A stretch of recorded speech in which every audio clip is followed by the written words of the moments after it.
You wake to the sound of steel on steel echoing through marble corridors. Your hand instinctively reaches for the sword at your side as footsteps approach in the pre-dawn darkness. Welcome to the Great Palace of Constantinople, 1025 AD. You are not a guest here. You are a Varangian Guard, sworn to protect the most powerful ruler on earth with your life. But in the Byzantine Empire, the greatest threats to the emperor don't come from foreign armies. They come from within these very walls, where every smile hides a dagger. Every whisper could be treason, and your oath of loyalty might be the very thing that gets you killed. The sound that woke you, metal against metal, grows louder as consciousness fully returns. You're lying on a narrow bed in a stone chamber, lit by a single oil lamp that flickers against walls adorned with Christian iconography. The smell of incense mingles with the distant aroma of baking bread, creating an almost dreamlike atmosphere. That would be peaceful if not for the unmistakable sound of armed men moving through the corridors beyond your door. As you sit up, your body responds with the fluid motion of someone trained in combat.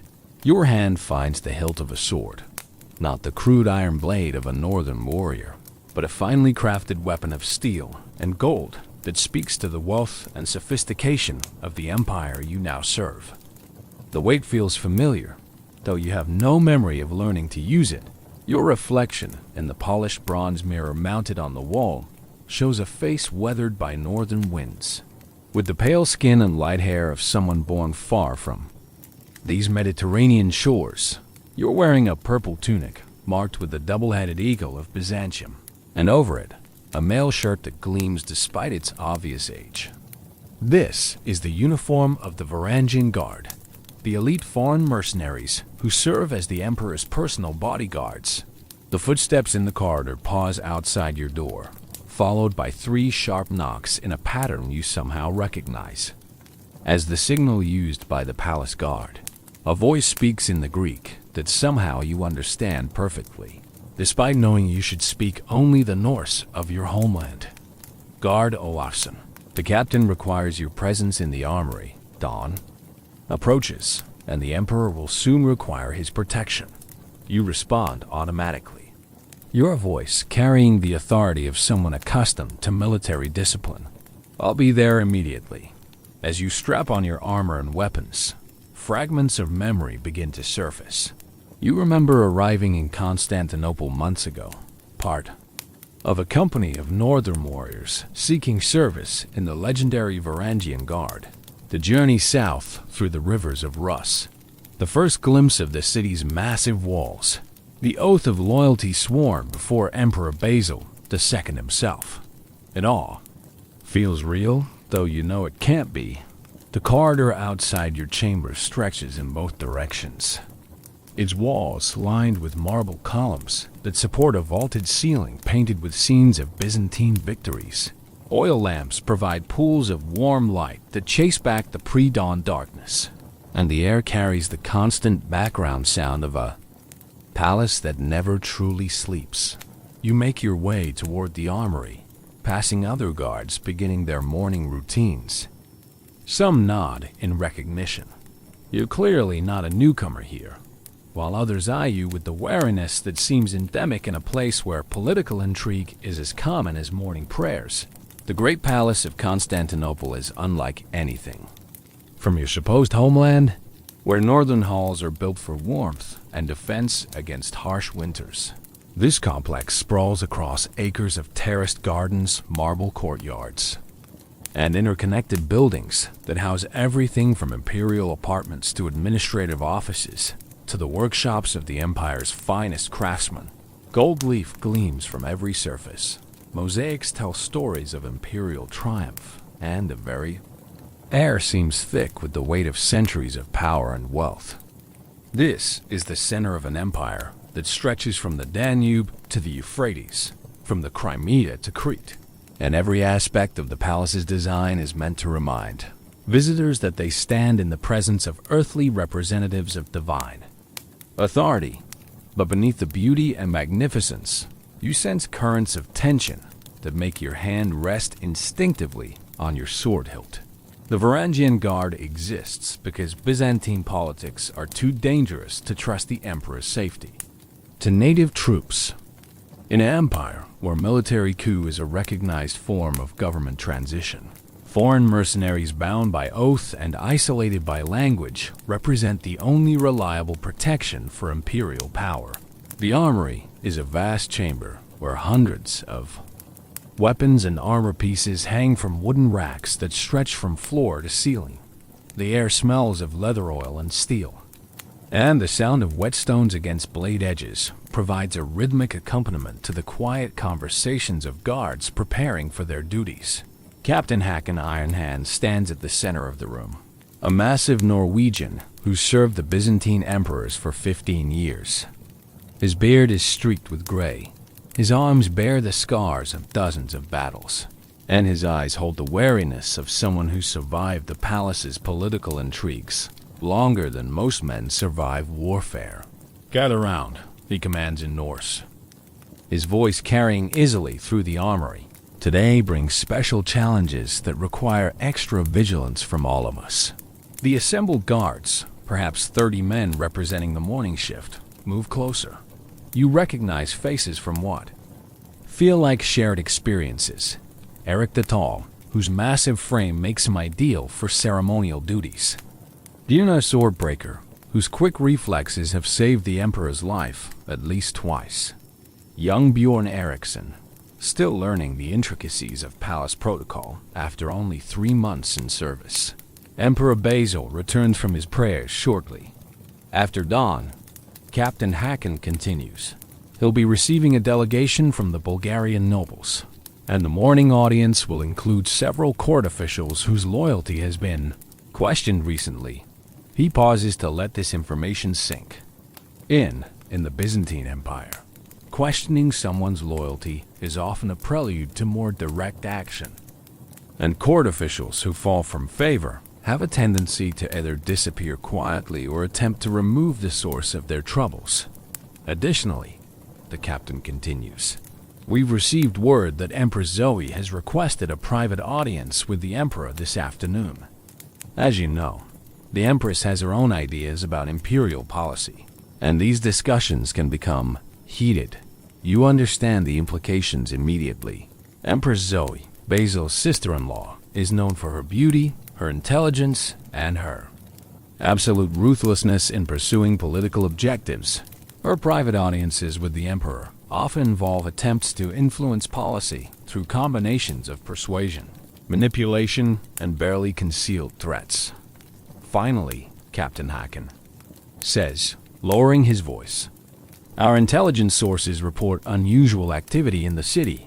Several known opponents of the current administration have been seen meeting in private, and there are rumors of messages being passed between certain military commanders and court officials. The room falls silent as the guards process this information. In Constantinople, rumors of plots and conspiracies are as common as prayers and commerce. But the captain's tone suggests these particular rumors may have more substance than usual. Your assignments, Håkon continues, consulting a wax tablet, are as follows. Eric and Gunnar will accompany the Emperor to morning prayers and remain with him through the Bulgarian audience.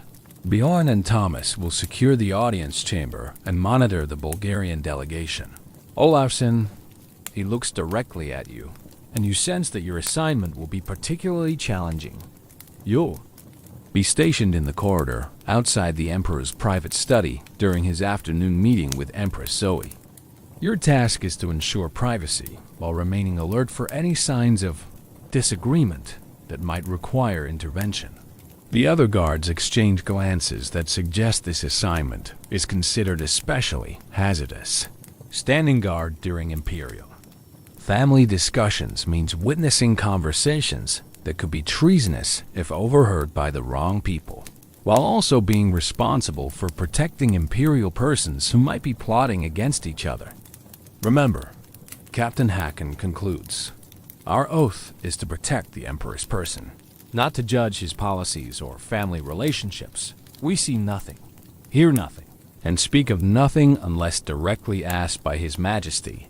Survival in this palace depends on maintaining perfect discretion at all times. As the briefing ends and guards begin moving toward their assigned positions, you approach Captain Hacken for clarification about your duties. "Captain," you say quietly, regarding the afternoon. "Assignment. What constitutes grounds for intervention during imperial family discussions?" His weathered face splits into a grim smile. "That, young Olafsson, is the question that separates living guards from dead ones. You'll know when intervention is necessary, because someone will be dying. Until that moment, your job is to stand still, watch the corridor, and pretend that imperial family members always speak to each other with perfect courtesy and affection." Your first assignment of the day is to accompany a supply convoy delivering food and materials to the palace kitchens. While this might seem like routine work, Captain Hacken has explained that even mundane duties require constant vigilance in an environment where poison is as common a political tool as bribery or blackmail. The convoy consists of 6 carts pulled by oxen and escorted by a dozen city guards. The supplies include wine from imperial estates in Asia Minor, grain from Egypt, spices from India, and fresh fish from the Bosphorus.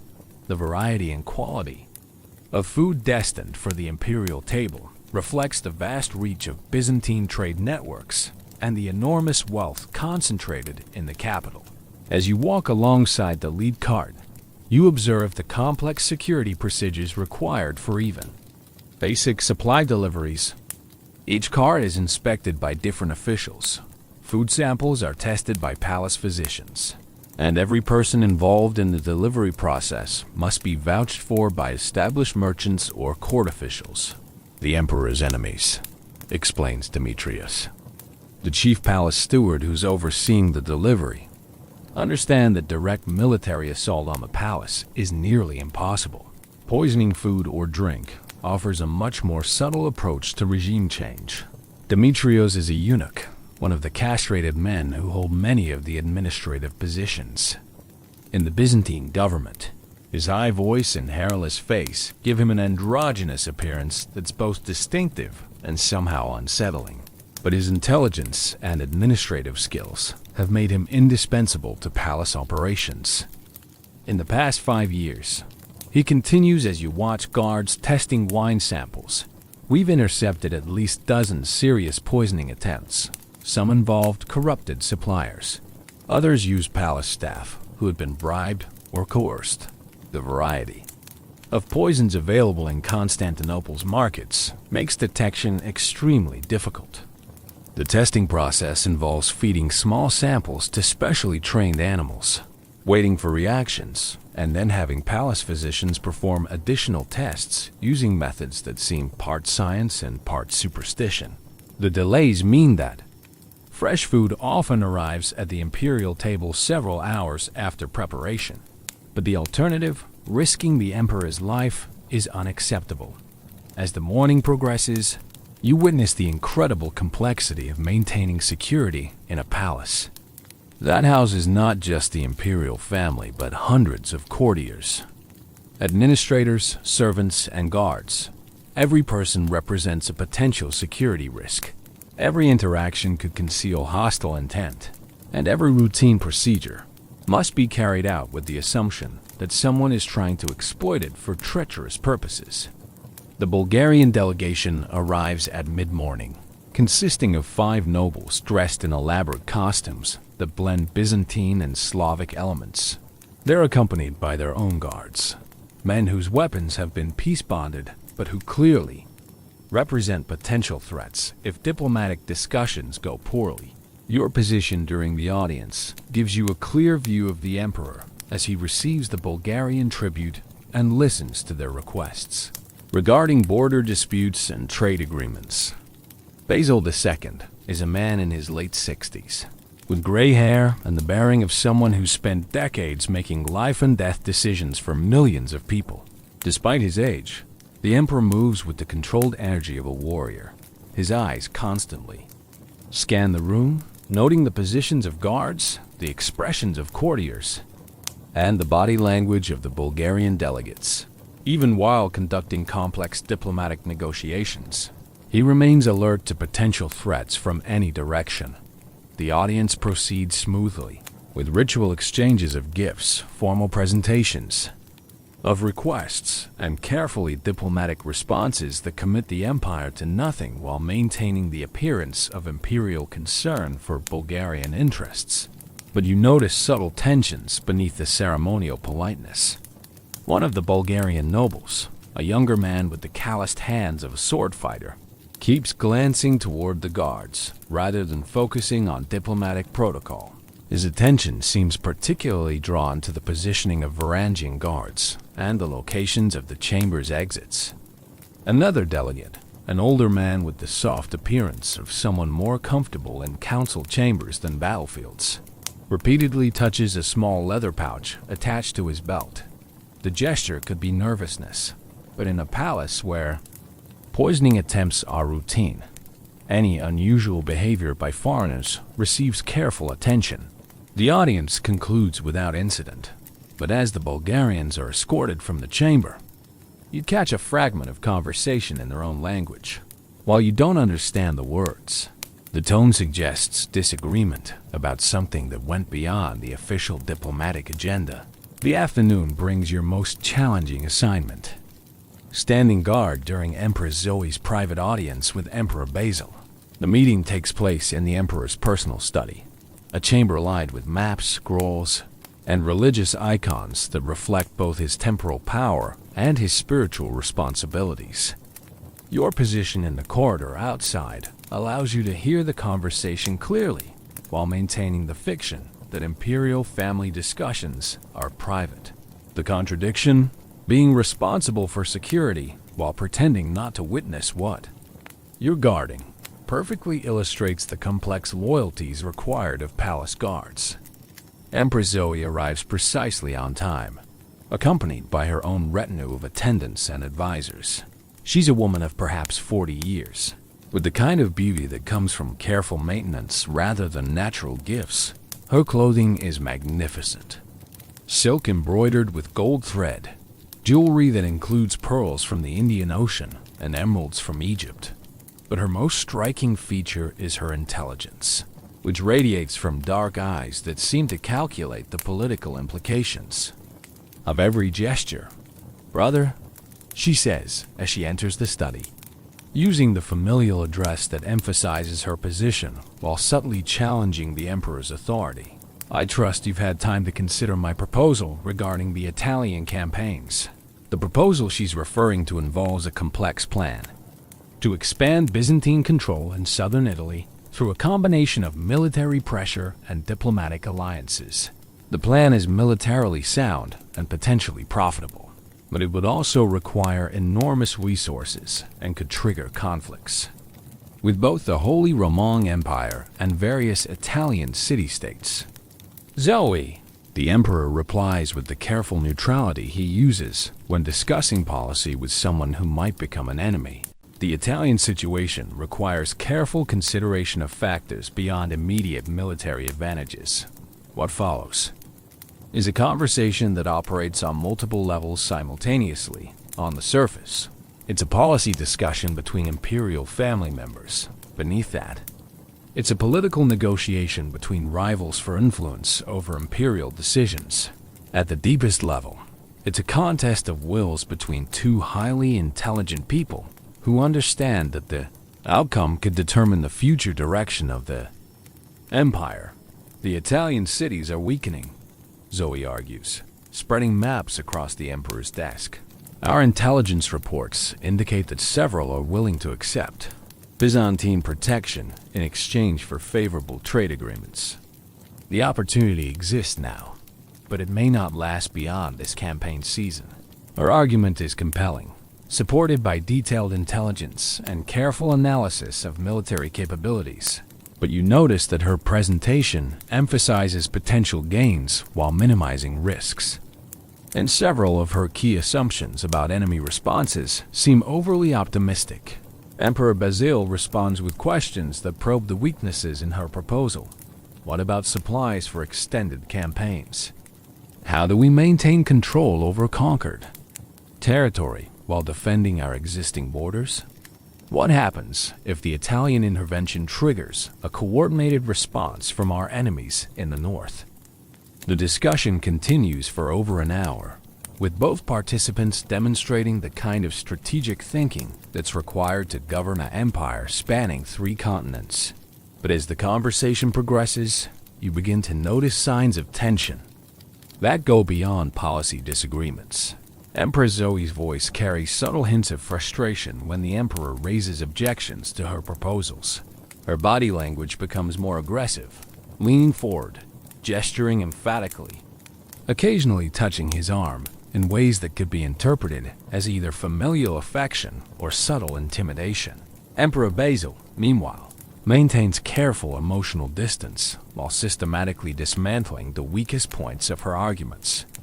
His questions become increasingly pointed, and his tone suggests that he's testing not just her proposals, but her motivations for advancing them. "Zoe," he says finally, "your strategic analysis is, as always, impressive. But I'm curious about the timing of these recommendations. Why is Italian expansion suddenly urgent when we have unresolved conflicts in Bulgaria and ongoing concerns about Saracen naval activity?" The question hangs in the air like a blade, cutting through the diplomatic language to address what both participants know is the real issue: whether Empress Zoe is advancing imperial interests or pursuing personal, political objectives that might not align with the empire's needs. The Empress's response to Emperor Basil's question reveals the depth of political maneuvering that underlies even family conversations in the Byzantine court.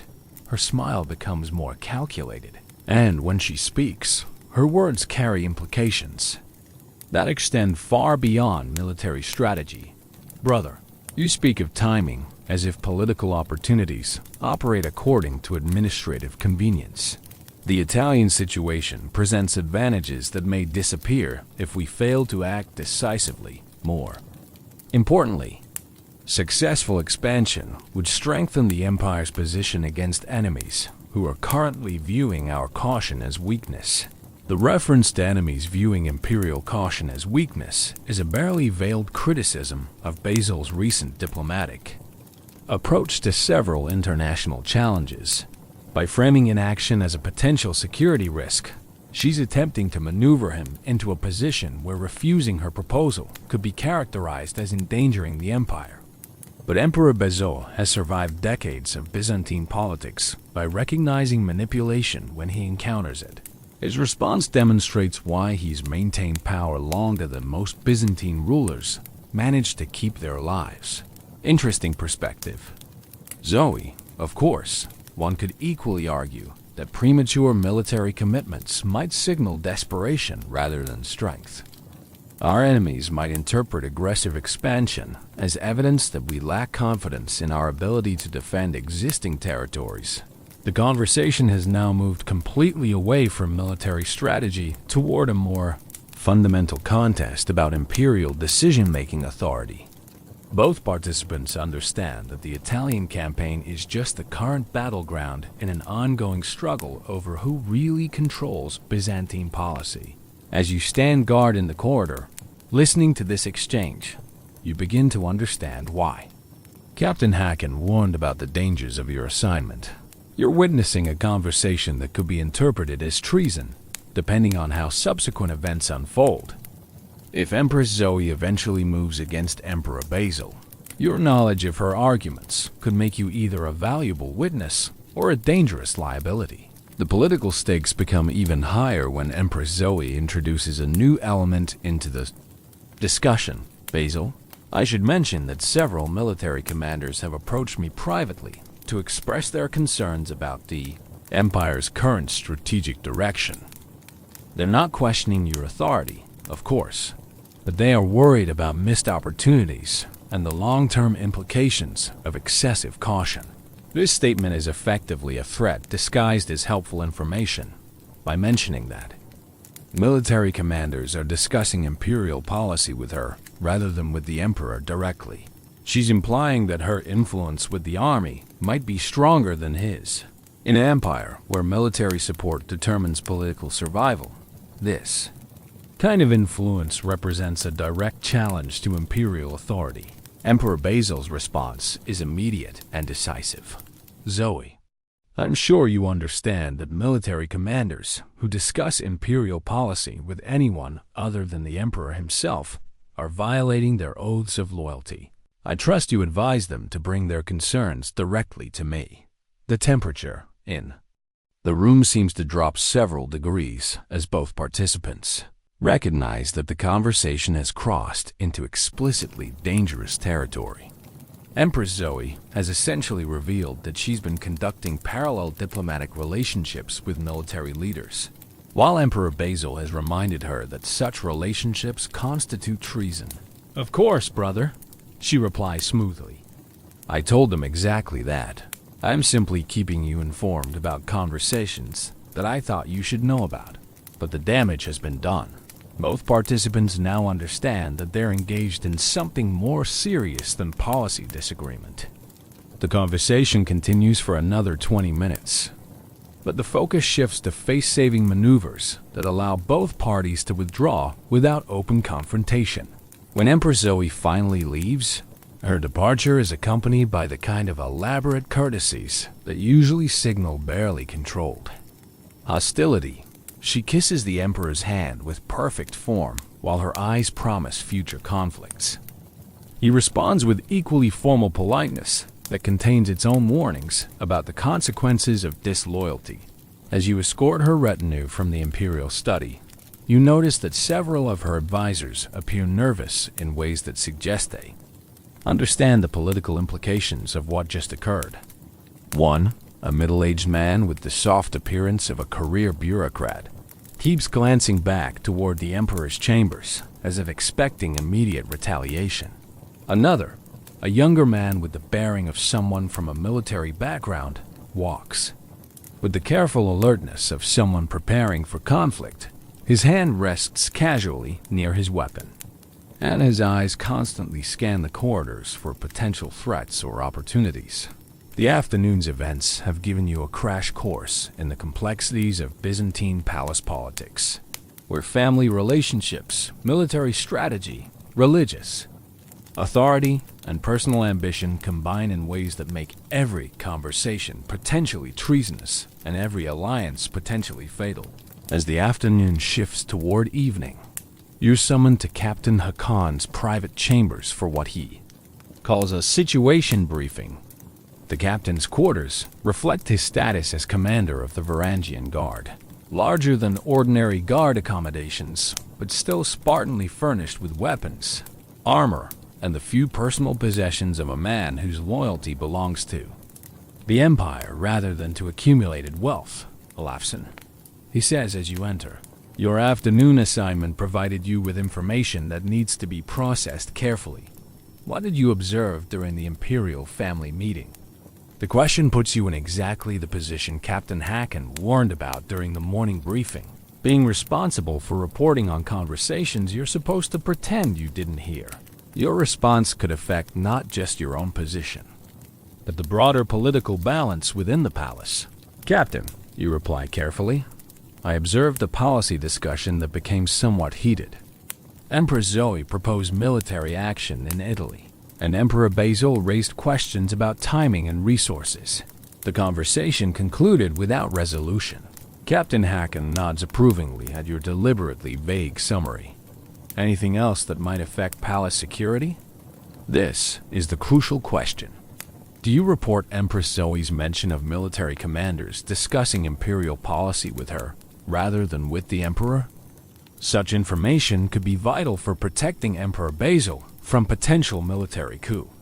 But reporting it could also implicate you in palace political struggles that might prove fatal regardless of which side ultimately wins. The Empress mentioned that military commanders have approached her with concerns about strategic direction. You say finally, she claimed to advise them to discuss such matters directly with the Emperor. Captain Hakon's expression becomes grimmer as he processes this information. Did she identify specific commanders or provide details about the nature of their concerns? No, Captain. The reference was general, but the Emperor's response suggested he took the information seriously. The captain sits quietly for several minutes, clearly considering the implications of what you've reported. In the Byzantine Empire, information about potential military disloyalty is both critically important and extremely dangerous to possess. Knowledge of plots can save the Emperor's life, but knowledge of plots can also make knowledgeable people targets for elimination. By conspirators, Olafsson, he says finally, you're going to receive additional training in intelligence gathering and political assessment. The afternoon's events suggest that the palace situation may be becoming more complex than routine guard duties can address. The additional training he's referring to involves learning to operate as a spy rather than simply a guard. Varangian guards are sometimes called upon to gather intelligence about potential threats to imperial security, but such work requires skills in deception, infiltration, and political analysis that go far beyond military training. Captain, you ask, are we talking about internal threats or external ones? His smile is grim and completely without humor. In Constantinople, Olafsson, internal and external threats are often the same thing. Our enemies outside the empire work through allies inside the palace, while our supposed allies inside the palace sometimes work for enemies outside the empire. Your job is to help us figure out who's working for whom. The evening's intelligence briefing continues with Captain Hacken, sharing information that's been gathered by other guards and palace informants. The picture that emerges is of a city and empire balanced on the edge of significant political change. Military commanders in the Asian themes, provincial military districts, have been corresponding more frequently than usual, and the content of their messages suggests concerns about imperial policy that go beyond routine administrative matters. Several wealthy merchants have been moving unusual amounts of gold out of Constantinople, possibly in preparation for political instability. Foreign diplomats have been meeting privately with court officials, whose loyalty to the current administration is considered questionable. None of this constitutes evidence of specific plots, Captain Hacken explains, but the pattern suggests that significant political changes may be approaching. Our job is to ensure that whatever happens, Emperor Bezal survives it. The briefing concludes with specific assignments for increased intelligence gathering.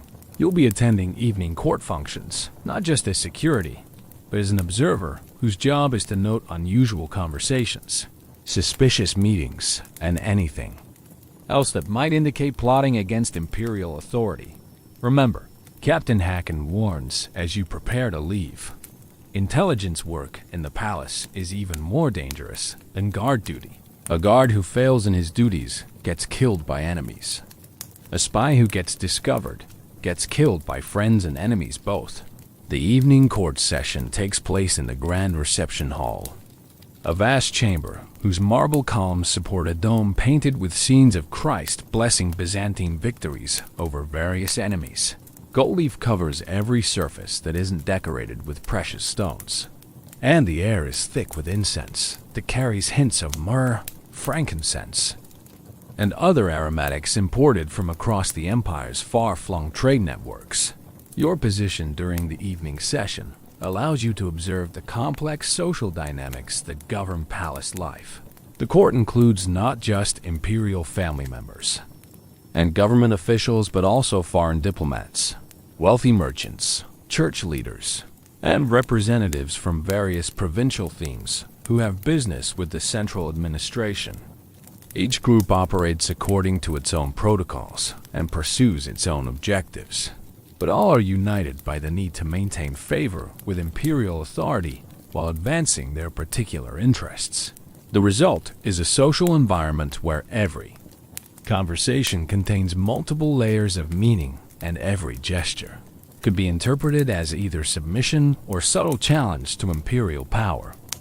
Emperor Basil holds court from a throne that's elevated above the main floor by several steps, symbolically placing him closer to heaven, while requiring all other participants to literally look up to imperial authority.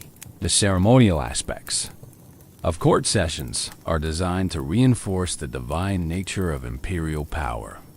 But you notice that the emperor's attention focuses more on reading the political dynamics among his subjects than on enjoying the elaborate rituals of imperial worship.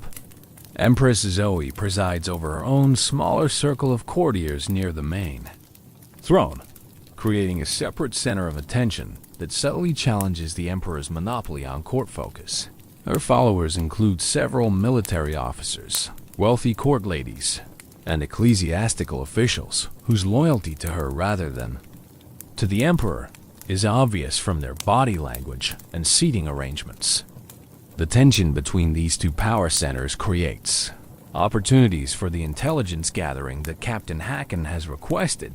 As you move through the chamber in your security role, you're able to observe conversations and note alliances that might not be visible to participants who are focused on their own immediate objectives. One conversation that catches your attention involves a group of military commanders discussing supply logistics for the theme armies. On the surface, their discussion is routine administrative business, but several comments suggest dissatisfaction with current imperial policies regarding military funding and strategic priorities. The Bulgarian campaigns have stretched our resources beyond reasonable limits, one commander says quietly to his colleagues. Continued expansion without corresponding increases in revenue will eventually compromise our ability to defend existing territories. Another commander nods agreement. The Asian themes are particularly concerned about Saracen naval activity. If we commit forces to new Italian campaigns while Saracen fleets are still operating in the eastern Mediterranean, we risk losing control of our most productive provinces. The conversation continues with increasingly explicit criticism of imperial strategic planning, though always couched in terms of professional military concern rather than political opposition. But you notice that these same commanders spend considerable time earlier in the evening in conversation with members of Empress Zoe's circle. A second conversation that draws your attention involves foreign diplomats whose presence at evening court provides opportunities for intelligence gathering about external threats to the empire. Tonight's diplomatic contingent includes representatives from Venice, the Holy Roman Empire, and several Italian city-states, all of whom have reasons to be concerned about Byzantine expansion plans. The Venetian ambassador, a thin man with the calculating expression of someone who spent his career balancing competing political loyalties, seems particularly interested in gathering information about imperial military capabilities and strategic intentions. His questions to Byzantine officials are carefully diplomatic, but they focus consistently on topics that would be valuable to potential enemies. His Majesty's recent successes in Bulgaria demonstrate the continued effectiveness of Byzantine military organization. He says to a court official, "I'm curious about whether similar campaigns might be planned for other regions where imperial interests are involved." The question is asked with perfect diplomatic courtesy, but it's essentially a request for intelligence about future military operations that could affect Venetian commercial interests. The Byzantine official's response is equally diplomatic and equally uninformative, but the exchange illustrates the constant intelligence warfare that accompanies formal diplomatic relationships. As the evening progresses, you begin to notice patterns in the social interactions that suggest the court is dividing into factions, whose loyalties extend beyond normal policy disagreements. The division seems to center around support for or opposition to Empress Zoe's influence on imperial policy, but the implications extend to fundamental questions about the empire's future direction. Your intelligence gathering duties extend beyond the formal evening court session into the late night hours when palace social life continues in smaller, more private gatherings. These informal meetings often provide more valuable intelligence than formal court sessions because participants tend to speak more freely when they believe they're among trusted allies. Captain Hacken has arranged for you to attend a private dinner hosted by Nagphoros Paleologos, a court official whose family has served the empire for generations, but whose current loyalties are considered somewhat questionable. The dinner includes military commanders, wealthy merchants, and church officials whose relationships with current imperial policies range from supportive to openly hostile.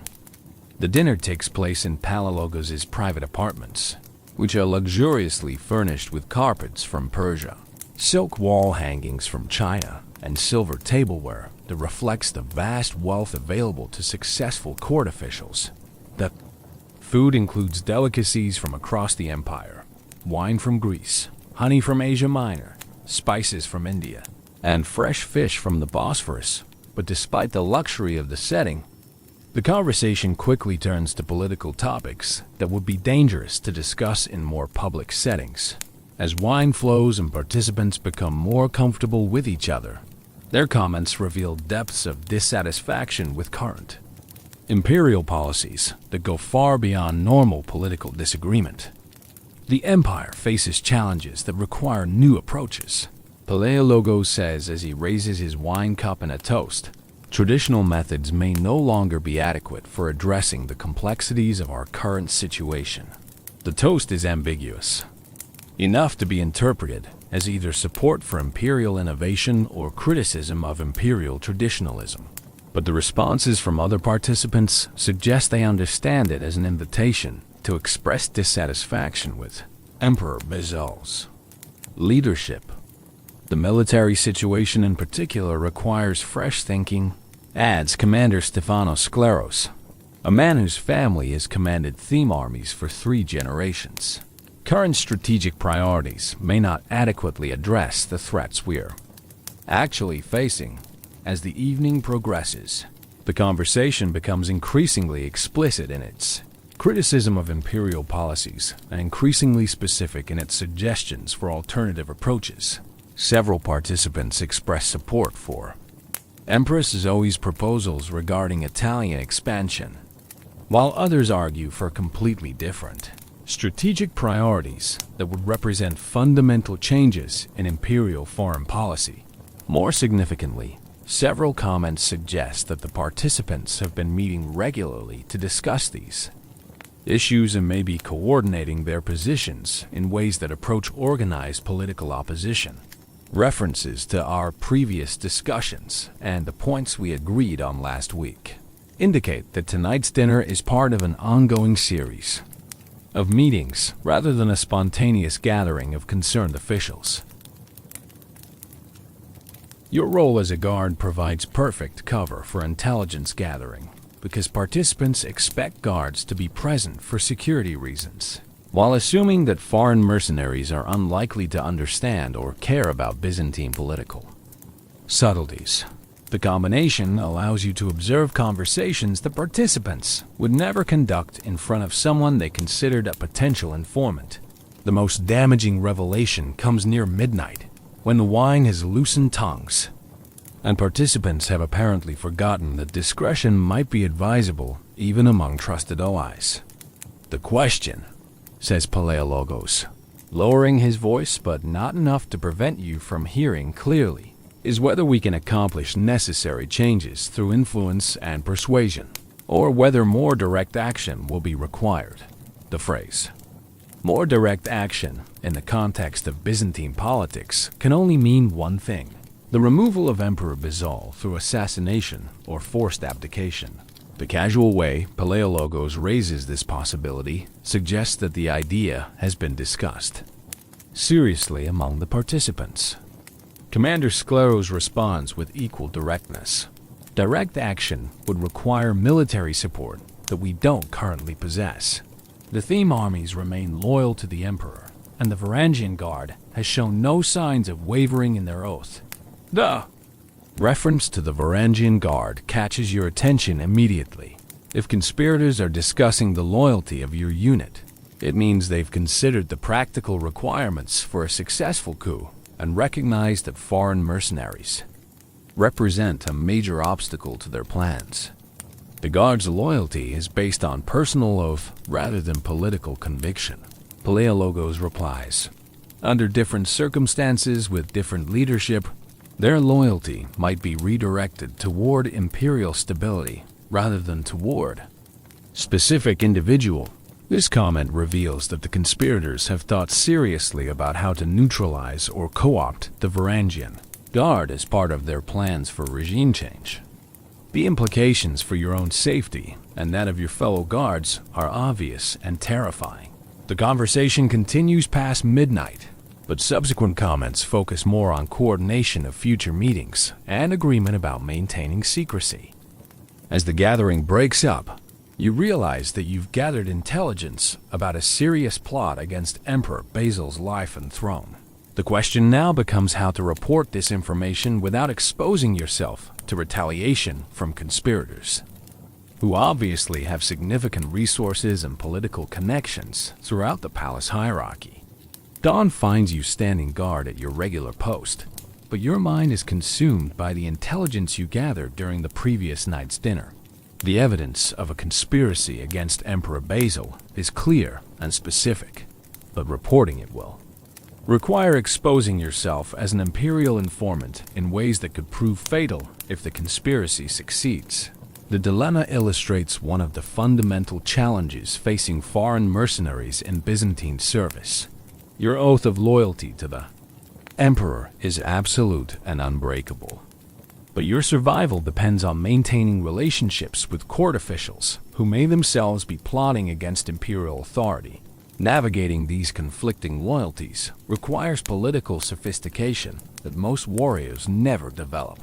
Captain Haken arrives for the morning briefing with an expression that suggests he's already aware that significant intelligence may have been gathered during the night. His first question confirms your suspicion that the Varangian Guard has multiple sources of information about palace political activities. Olafsson, he says without preamble, I trust your evening was educational. What did you learn about our hosts and their guests? The directness of his question forces you to make an immediate decision about how much to reveal. Captain Haken is your commanding officer and represents imperial authority, but he's also a pragmatic survivor who's maintained his position for 15 years by carefully managing information and relationships. Captain, you reply carefully. The conversation included criticism of current imperial policies and suggestions that alternative approaches might be necessary. Several participants seem to be coordinating their positions through regular private meetings. Captain Haken nods, indicating that this information confirms rather than surprises him. Anything more specific regarding the nature of these alternative approaches? This is the critical moment. Do you report the explicit discussion of direct action against the Emperor, knowing that such intelligence could trigger a palace purge that might eliminate both guilty and innocent people? Or do you provide less specific information that warns of danger without precipitating immediate crisis? There were references to the possibility that change might require more than influence and persuasion. You say, finally, the participants seem to be assessing what resources would be necessary for more decisive action. Captain Hakan's expression becomes grimmer as he processes the implications of your report. Did they discuss specific resources or timing for such action? They mentioned the continued loyalty of the theme armies and the Varangian Guard as obstacles to any dramatic changes. The impression was that they're still in planning stages rather than immediate preparation. The captain sits quietly for several minutes, clearly weighing various options for responding to the intelligence you've provided. In the Byzantine Empire, knowledge of plots against the emperor creates obligations for action, but premature or excessive response can be as dangerous as inadequate response. Olafsson, he says finally, you're going to continue attending these social gatherings while we develop a clearer picture of who's involved and what they're actually planning. But from now on, You'll be working directly with imperial intelligence services rather than simply gathering information for guard purposes. The promotion to imperial intelligence work represents both opportunity and danger. Intelligence operatives have access to resources and information that ordinary guards never see, but they also face risks that extend far beyond normal military service. Failed intelligence operations often result in torture and execution rather than simple death in battle. Captain, you ask, what are the protocols for intelligence work in situations where conspirators include high-ranking court officials? His smile is grim and completely without humor. The protocols, Olafsson, are simple. Gather enough evidence to act decisively, but not so much evidence that you become a target for elimination before action becomes possible. The balance between those two requirements is what separates living spies from dead heroes. The morning briefing continues with Captain Hacken, providing background information about the political situation that helps put the previous night's intelligence in broader context.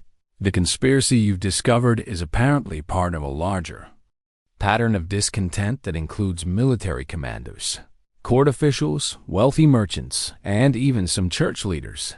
The empire is facing economic pressures that make traditional approaches to governance increasingly difficult. He explains, military campaigns are expensive. Trade disruptions are affecting revenue, and the costs of maintaining the palace and administration continue to increase. These pressures create opportunities for people who want to change imperial policies or imperial leadership. The briefing concludes with specific instructions for your continued intelligence work. You'll maintain your regular guard duties while expanding your social contacts to include additional court officials and military commanders whose loyalties are considered questionable. The goal is to develop a comprehensive understanding of opposition networks before they can organize effective action against the Emperor. Remember, Captain Hacken warns as you prepare to leave. Intelligence work requires you to appear sympathetic to positions you actually oppose. The more successful you are at gaining conspirators' trust, the more dangerous your position becomes if your true loyalties are discovered. Your expanded intelligence duties require developing relationships with court officials whose political positions range from moderate opposition to outright treason. The work demands acting skills that most soldiers never develop, as you must appear to share their concerns while secretly gathering evidence that could lead to their execution. The first step involves establishing credibility as someone whose loyalty to the current administration might be wavering. This requires expressing carefully crafted doubts about imperial policies. During casual conversations with officials whose own loyalties are considered questionable, your opportunity comes. During a chance encounter with Strategios John Komnenos, a theme commander whose family has served the Empire for generations, but whose recent correspondence with court officials has raised questions about his current political positions. The encounter occurs in the palace baths, where the informal atmosphere and absence of written records provide ideal conditions for sensitive conversations.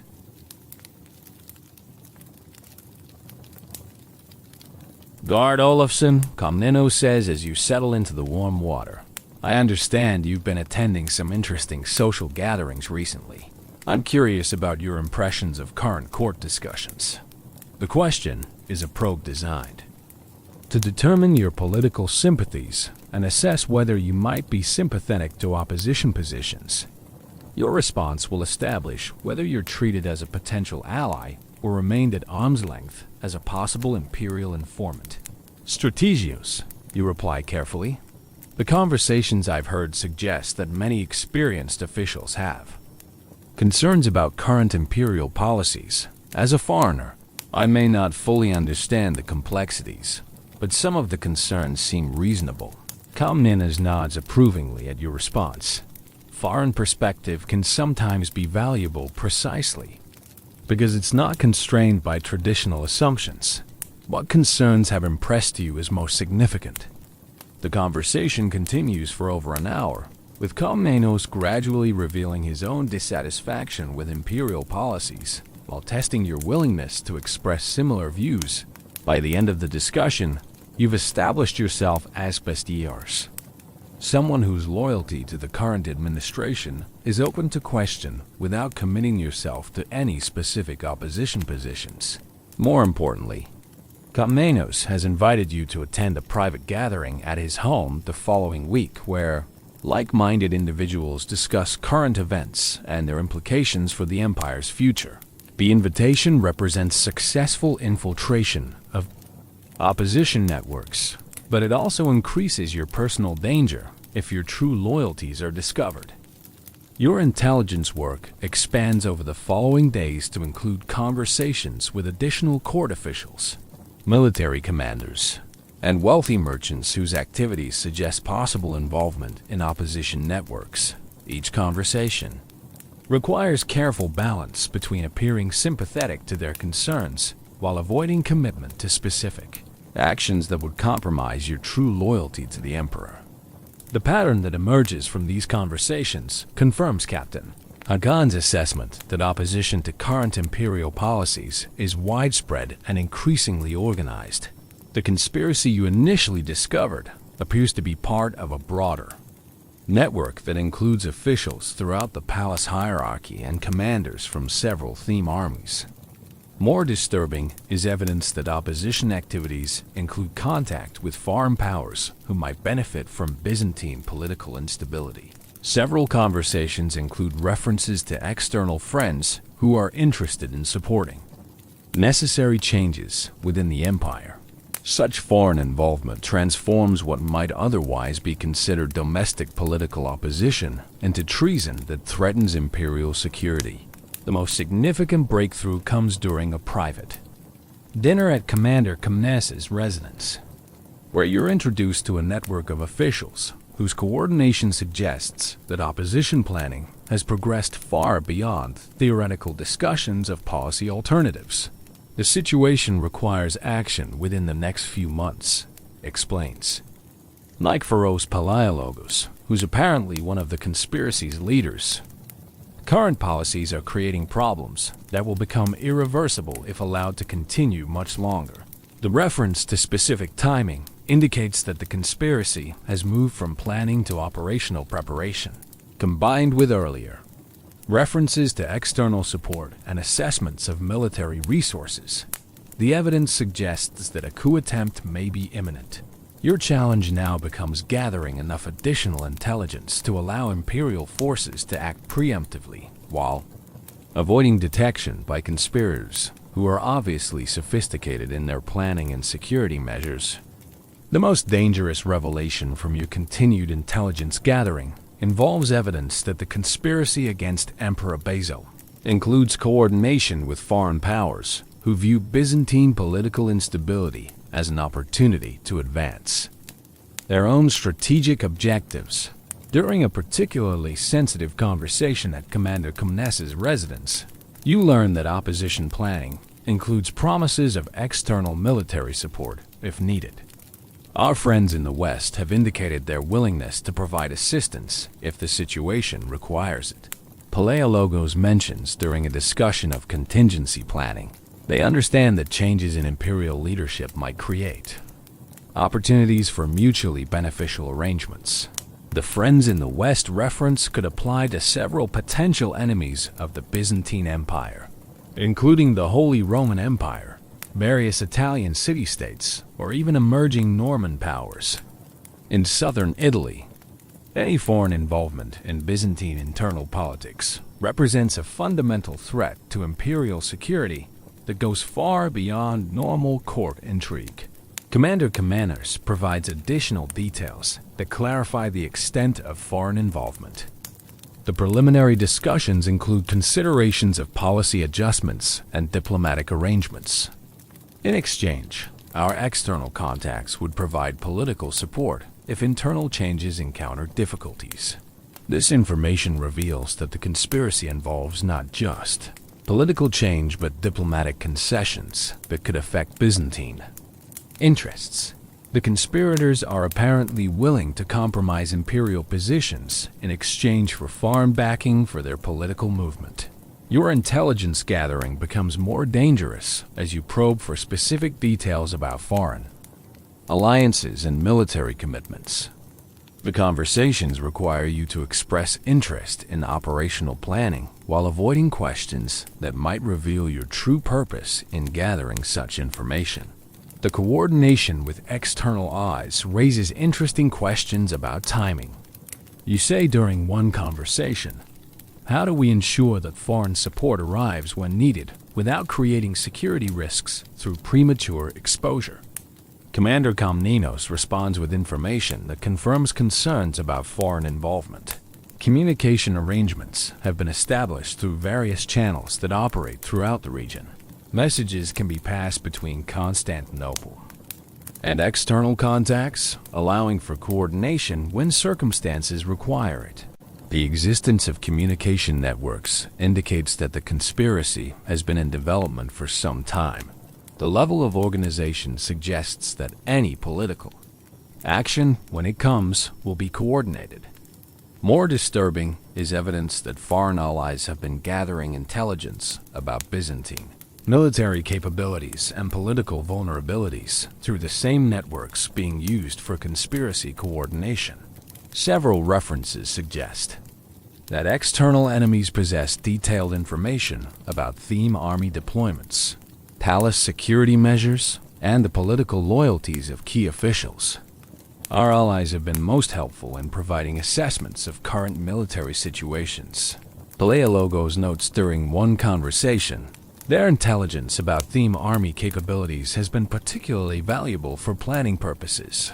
The casual way he mentions foreign intelligence gathering indicates that the conspirators don't consider it treasonous to share Byzantine military secrets with external enemies. Their willingness to compromise imperial security for personal political advantage demonstrates a level of disloyalty that threatens the empire's fundamental survival. Your challenge becomes gathering enough specific information about foreign alliances and communication networks to allow imperial intelligence services to neutralize external threats while continuing to appear sympathetic to conspiracy objectives.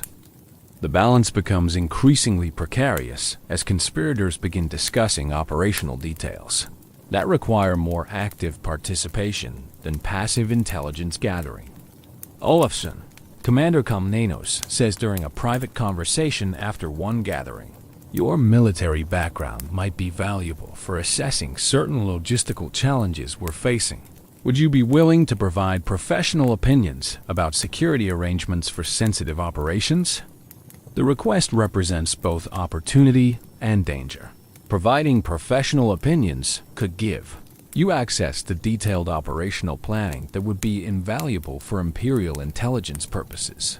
But active participation in conspiracy planning would also make you a legitimate target for elimination if your true loyalties are discovered. Strategios, you reply carefully. "I'd be honored to provide whatever assistance my experience might allow. What specific security challenges are you facing?" The conversation that follows provides crucial intelligence about the conspiracy's operational timeline and methods. The plan involves coordinated political changes in Constantinople and the provinces, with foreign diplomatic support if local authorities remain loyal to Emperor Basil. The timeline calls for initial developments within 6 weeks, with full implementation before the end of the current campaign season. More specifically, the plan focuses on political pressure during a religious ceremony where traditional protocols might be exploited for maximum symbolic impact.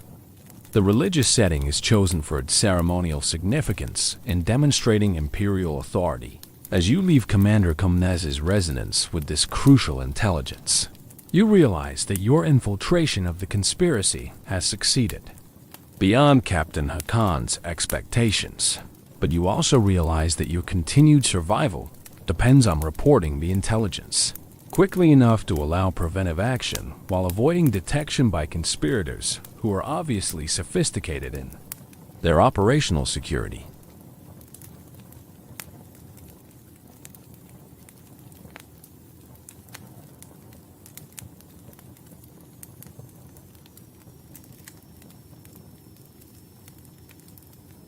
The intelligence you've gathered about the conspiracy's timeline and foreign connections creates an urgent need for imperial action.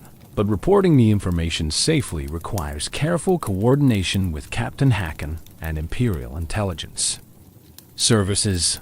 The challenge is complicated by evidence that conspiracy networks include officials throughout the palace hierarchy, making normal reporting channels potentially compromised.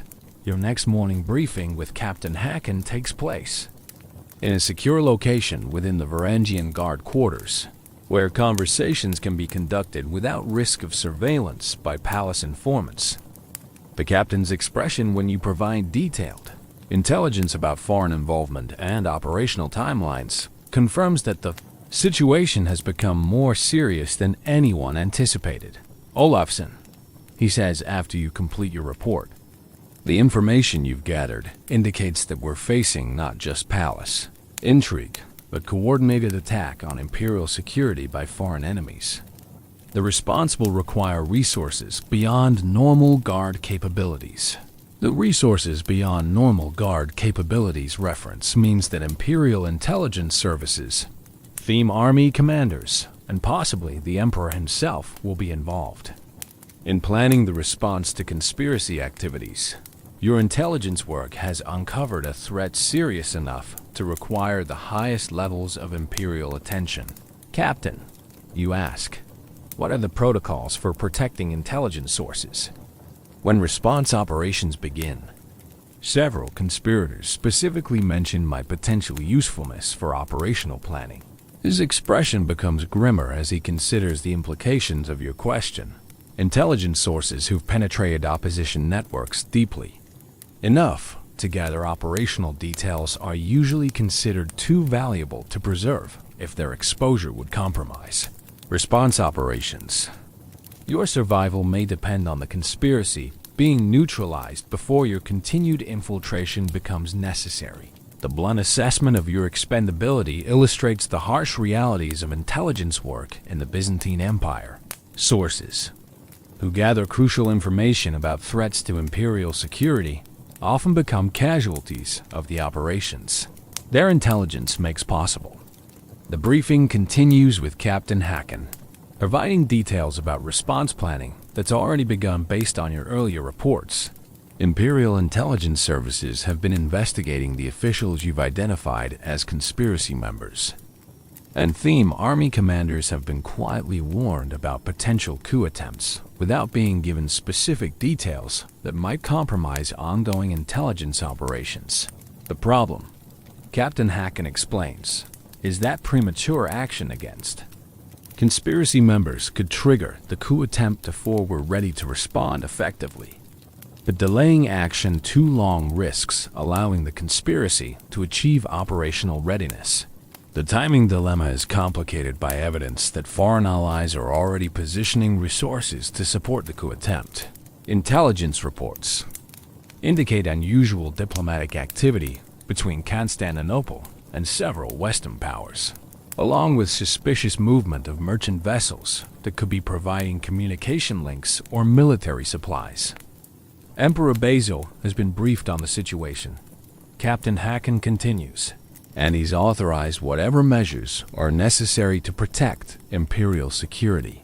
That authorization includes elimination of conspiracy members, seizure of foreign assets, and coordination with theme armies to prevent provincial uprising. The authorization for extreme measures indicates that the Emperor understands the conspiracy represents an existential threat to his rule and possibly to the Empire's survival. The response will be correspondingly harsh, with little consideration for legal niceties or potential innocent casualties. Your role in the response operations involves continued intelligence gathering until the final moment before imperial action begins. The goal is to gather any remaining operational details that might affect response planning, while maintaining cover identity that allows for extraction when operations commence. Olafsson, Captain Hacken says as the briefing concludes, you have perhaps 2 weeks to gather final intelligence before we move against the conspiracy. After that point, your survival will depend on being in the right place when operations Begin and the wrong place gets very dangerous very quickly. The stark assessment of your situation crystallizes the personal stakes involved in your intelligence work. Success in gathering final operational details could save the emperor's life and preserve the empire. But failure to extract safely when operations begin could result in your death as either a conspiracy member or an imperial agent. Depending on which side gains the upper hand, the next 2 weeks become a delicate balance between gathering crucial intelligence and maintaining operational security that allows for eventual extraction. Each conversation with conspiracy members provides valuable information while increasing the risk that your true loyalties will be discovered before imperial operations can protect you, as imperial response planning accelerates based on your intelligence. Reports. Empress Zoe's role in the conspiracy becomes a critical factor that complicates both operational and political considerations.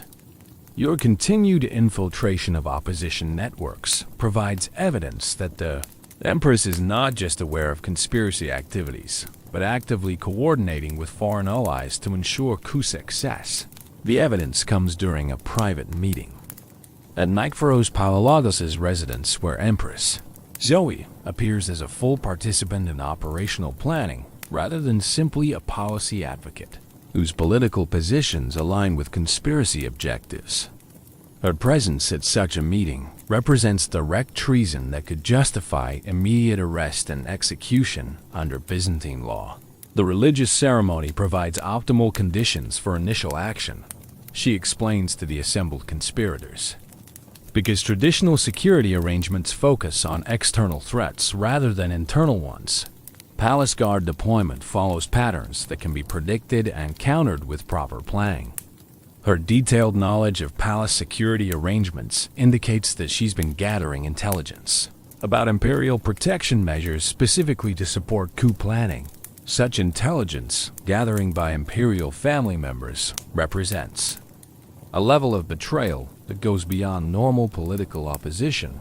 More significantly, Empress Zoe provides specific information about Emperor Basil's personal habits and security preferences that could only come from someone with intimate access to imperial daily routines. Her willingness to share such information with conspirators demonstrates that her commitment to regime change overrides any remaining family loyalty. Basil's morning prayers follow invariable patterns, she continues, and his route from the imperial apartments to the palace chapel is the same every day. The corridor provides multiple opportunities for intervention with minimal risk of immediate detection. The casual way she discusses assassination logistics indicates that Empress Zoe has moved far beyond policy disagreement toward active planning for her brother-in-law's murder. Her participation transforms the conspiracy from a military coup attempt into a family betrayal that threatens the fundamental stability of imperial succession. Your intelligence gathering during this meeting provides crucial operational details that imperial forces will need to prevent the assassination attempt. But your presence at a meeting where the emperor's sister-in-law discusses his murder also places you in extreme personal danger if your true loyalties are discovered. The meeting concludes with specific assignments for conspiracy members, including a request that you provide detailed assessment of Varangian Guard duty rotations and response protocols for emergency situations. The assignment represents both an opportunity to gather additional intelligence and a test that could expose your true loyalties if your assessment doesn't meet conspiracy expectations. Olafsson, Empress Zoe says as the meeting breaks up, your foreign perspective on palace security arrangements could be particularly valuable. I'm curious about your professional opinion regarding current guard effectiveness. The question forces you to provide information that could be used against your fellow guards, while maintaining the fiction that you're sympathetic to conspiracy objectives. Your response must be detailed enough to maintain credibility without providing information that could actually compromise imperial security. Your Majesty, you reply carefully, guard effectiveness depends largely on the predictability of threats. we're expected to address. External threats follow patterns that our training prepares us to handle, but internal threats might require different response protocols. Your deliberately vague response satisfies Empress Zoe's immediate curiosity, while avoiding specific information that could be used operationally against the Varangian Guard. But you realize that continued requests for detailed security assessments will eventually require either providing dangerous information or exposing your true loyalties. The intelligence you gather about Empress Zoe's active participation in conspiracy planning creates additional complications for imperial response operations. Arresting or executing the Emperor's sister-in-law would create political problems that extend far beyond normal law enforcement, potentially triggering broader opposition to imperial authority. When you report Empress Zoe's direct involvement to Captain Hacken during your next briefing, his expression confirms that this intelligence represents a political crisis as well as a security threat. Olafsson, he says grimly, you've uncovered information that will require the Emperor to make decisions about family loyalty versus imperial survival. Such decisions often have consequences that extend far beyond immediate operational concerns. The approaching climax of the conspiracy forces acceleration of your intelligence gathering as imperial response operations prepare for immediate action. Your final infiltration assignment involves attending a comprehensive planning meeting, where conspiracy leaders will coordinate final operational details and assign specific responsibilities for the coup attempt. The meeting takes place in a private chapel outside Constantinople, chosen specifically to avoid palace surveillance and provide religious sanctuary if conspiracy members need protection during the immediate aftermath of their actions.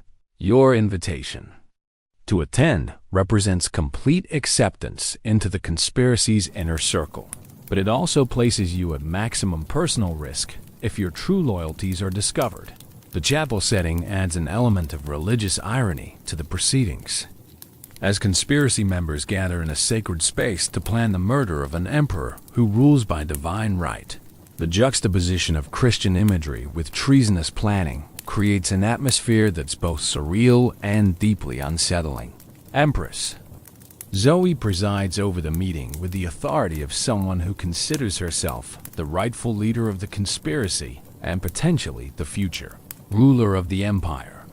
Her presence sanctifies the proceedings in ways that normal court officials could never achieve, lending imperial authority to activities that would otherwise be simple treason. Tomorrow's ceremony provides the opportunity we've been planning. 4. She announces to the assembled conspirators.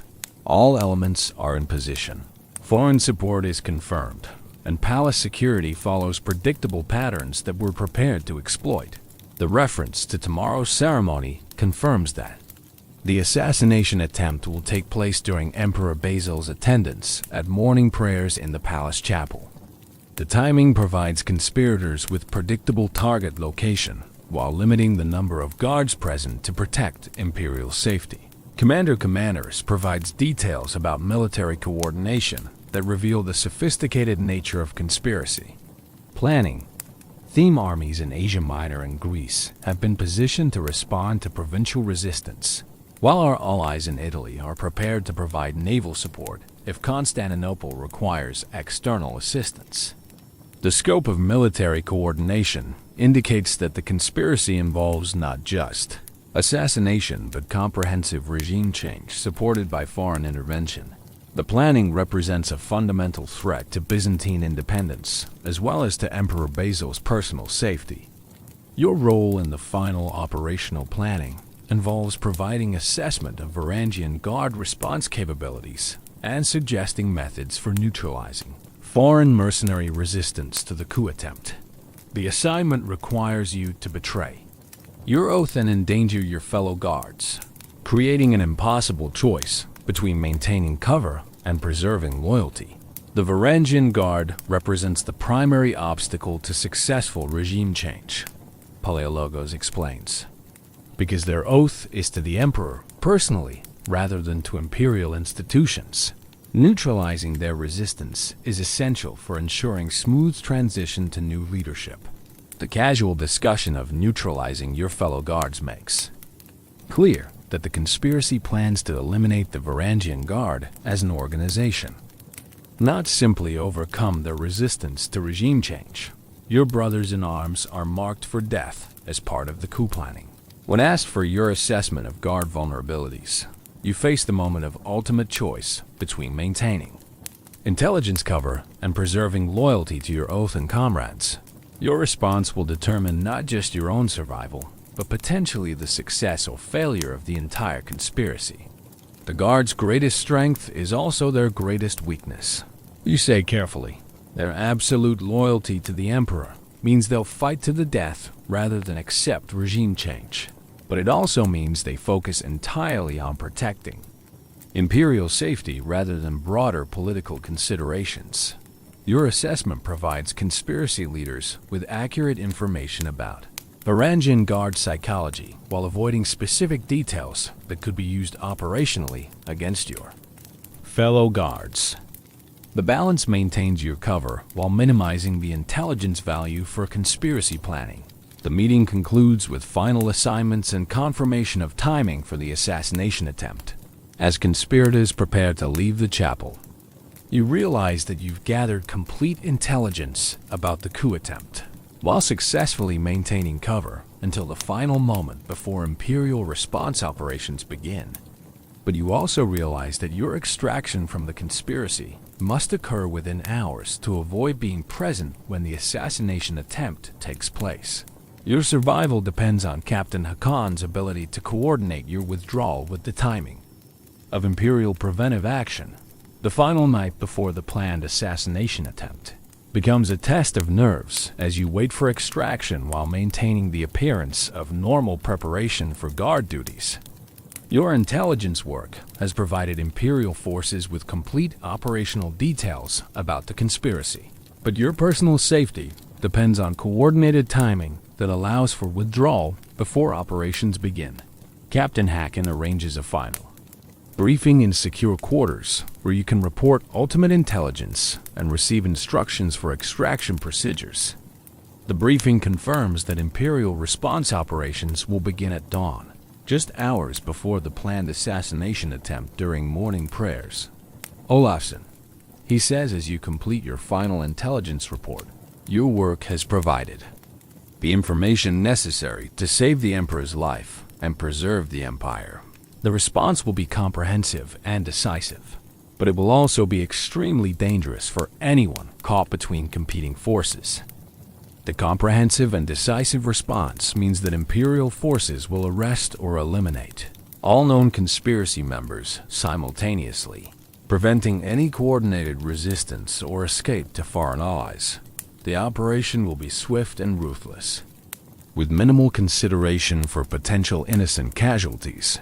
Your extraction involves joining a normal guard rotation that will position you safely within the palace when arrests begin, while providing plausible explanation for your absence from conspiracy gathering points. The timing requires precise coordination to avoid suspicion from conspiracy members who expect your participation in final preparations. Remember, Captain Hakon warns, once operations begin, anyone associated with conspiracy activities becomes a legitimate target for elimination. Your intelligence work has saved the Empire, but it's also made you a target for both sides if your true loyalties become confused during the chaos. The night passes slowly as you maintain normal guard duties while secretly preparing for extraction. The knowledge that your fellow guards will soon be engaged in combat operations to protect the Emperor creates additional tension, as you're forced to maintain normal interactions, while knowing that tomorrow will bring violence and potentially death for people you've served alongside. Your final conversation with Empress Zoe occurs during a chance encounter in the palace corridors as she makes her own final preparations for the coup attempt. Her demeanor reflects confidence that conspiracy planning has addressed all potential obstacles and that regime change will proceed smoothly. Olafsson, she says with the imperial authority she expects to wield openly after tomorrow. I trust you're prepared for the significant changes that tomorrow will bring. New leadership will create new opportunities for those who demonstrate appropriate loyalty. Her assumption that you'll be among the beneficiaries of regime change illustrates how completely your intelligence cover has succeeded in deceiving conspiracy members. But it also demonstrates the scope of changes she envisions, which apparently include fundamental restructuring of Palace Guard organization and loyalty. Your Majesty, you reply with the deference that your cover identity requires. I'm prepared to serve the Empire's interests under whatever leadership proves most capable of advancing imperial welfare. Your carefully ambiguous response maintains the fiction of support while avoiding specific commitment to conspiracy success. But you realize that such verbal gymnastics will become irrelevant once imperial operations begin and loyalties are tested through action rather than words. The night concludes with final preparations for extraction that must appear to be normal guard duty preparation. Your equipment is arranged to allow for immediate response to emergency situations, while your positioning provides access to secure areas where Imperial forces can protect you during initial operations.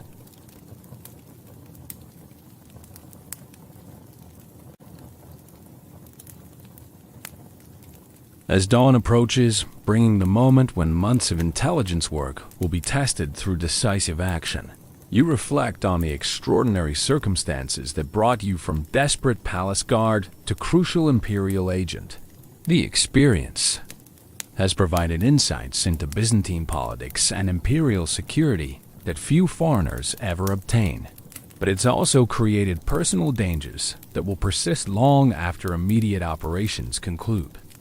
Your survival of the next few hours will determine whether your intelligence work contributes to imperial preservation or becomes a footnote in the history of a successful coup. The margin between success and failure often depends on factors beyond anyone's control, but you've done everything possible to ensure that loyal forces have the information necessary for victory. The imperial response begins precisely at dawn with simultaneous arrests of conspiracy leaders throughout Constantinople and coordinated action against foreign assets that have been supporting coup planning. Your position within the palace provides a perfect vantage point for observing operations that represent the culmination of months of intelligence work and planning. The first arrests occur in the residential quarters, where conspiracy leaders have been staying while making final preparations for the assassination attempt.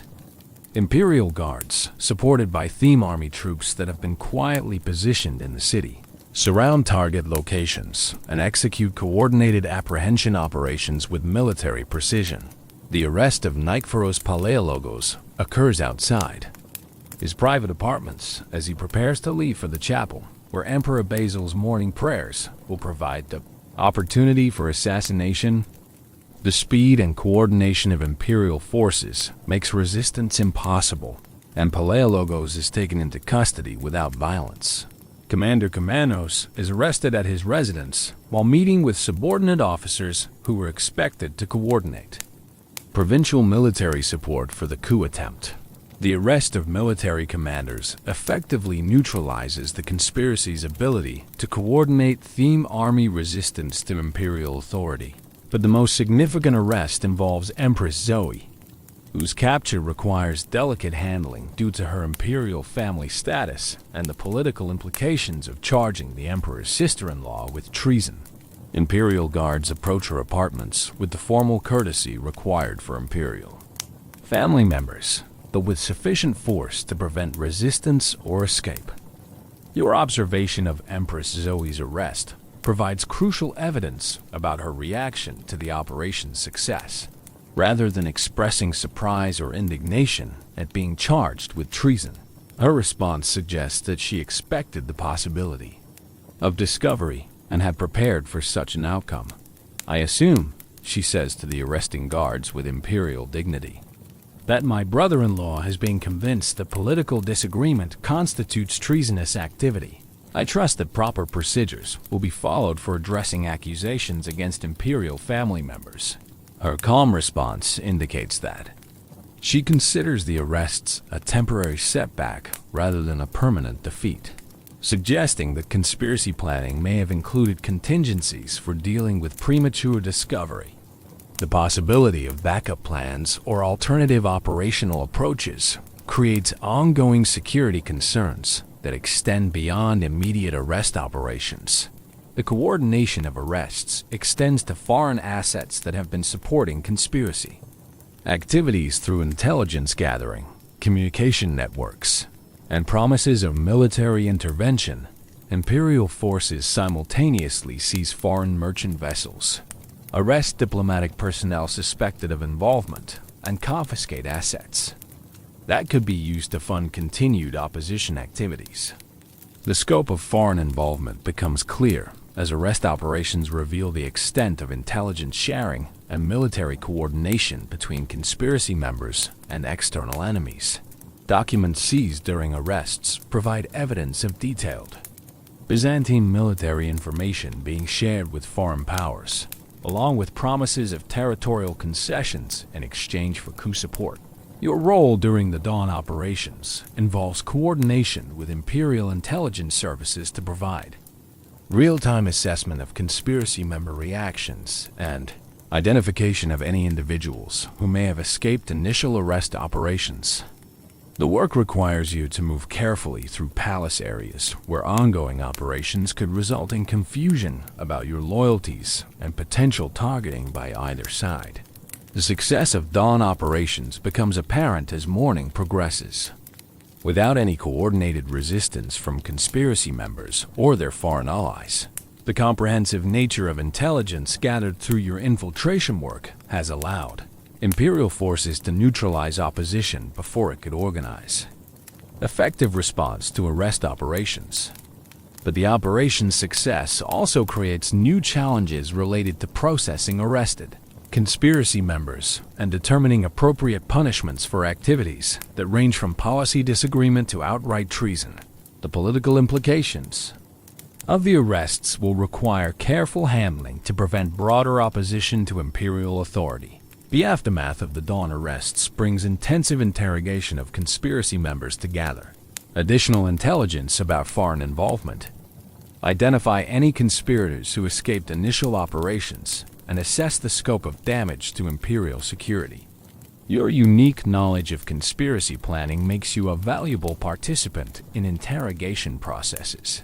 Though your role must be carefully managed to protect your identity as an intelligence source, the interrogation of Nikephoros Palaiologos provides crucial information about the financial networks that supported conspiracy activities and the extent of foreign coordination in planning regime change.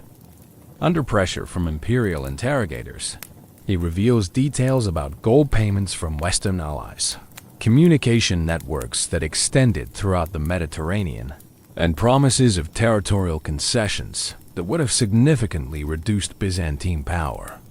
The support from our Western friends was more extensive than we revealed even among ourselves. Palaiologos admits during questioning, financial assistance included not just immediate operational funds, but promises of ongoing support for military campaigns against theme armies that remained loyal to the old regime. The revelation that foreign allies were prepared to provide military assistance against loyal Byzantine forces indicates that the conspiracy represented a fundamental threat to imperial independence, not just a change in leadership.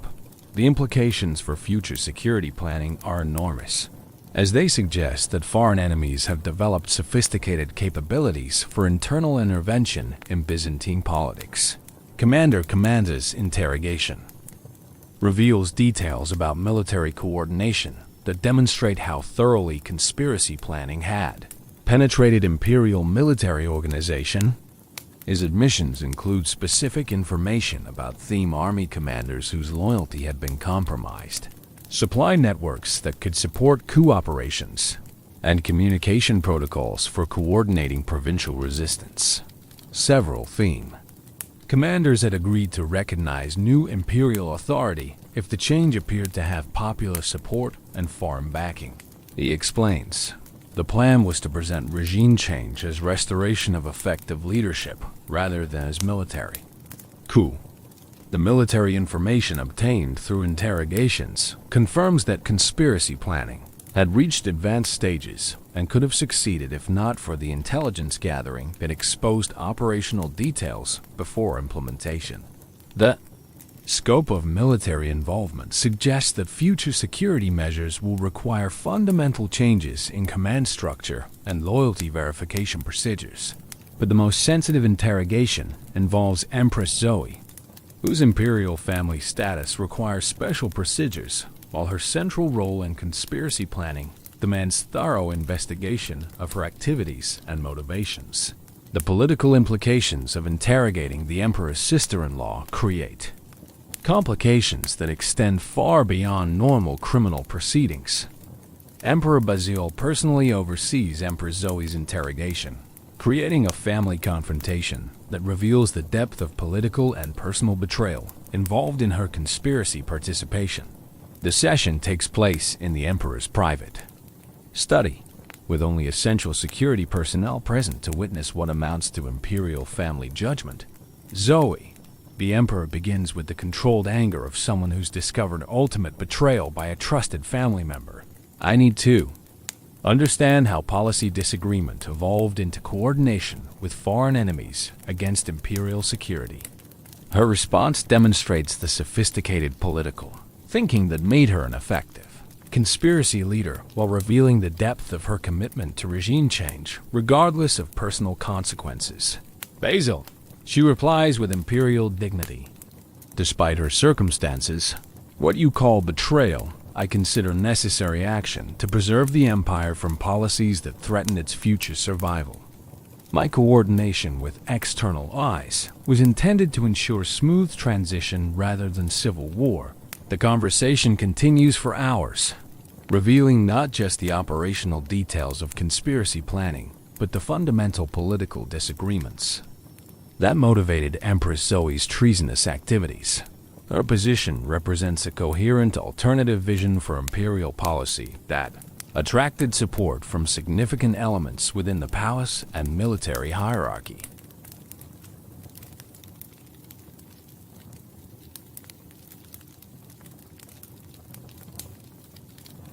Your presence during the interrogation provides opportunities to clarify intelligence details and confirm operational planning that might otherwise remain unclear.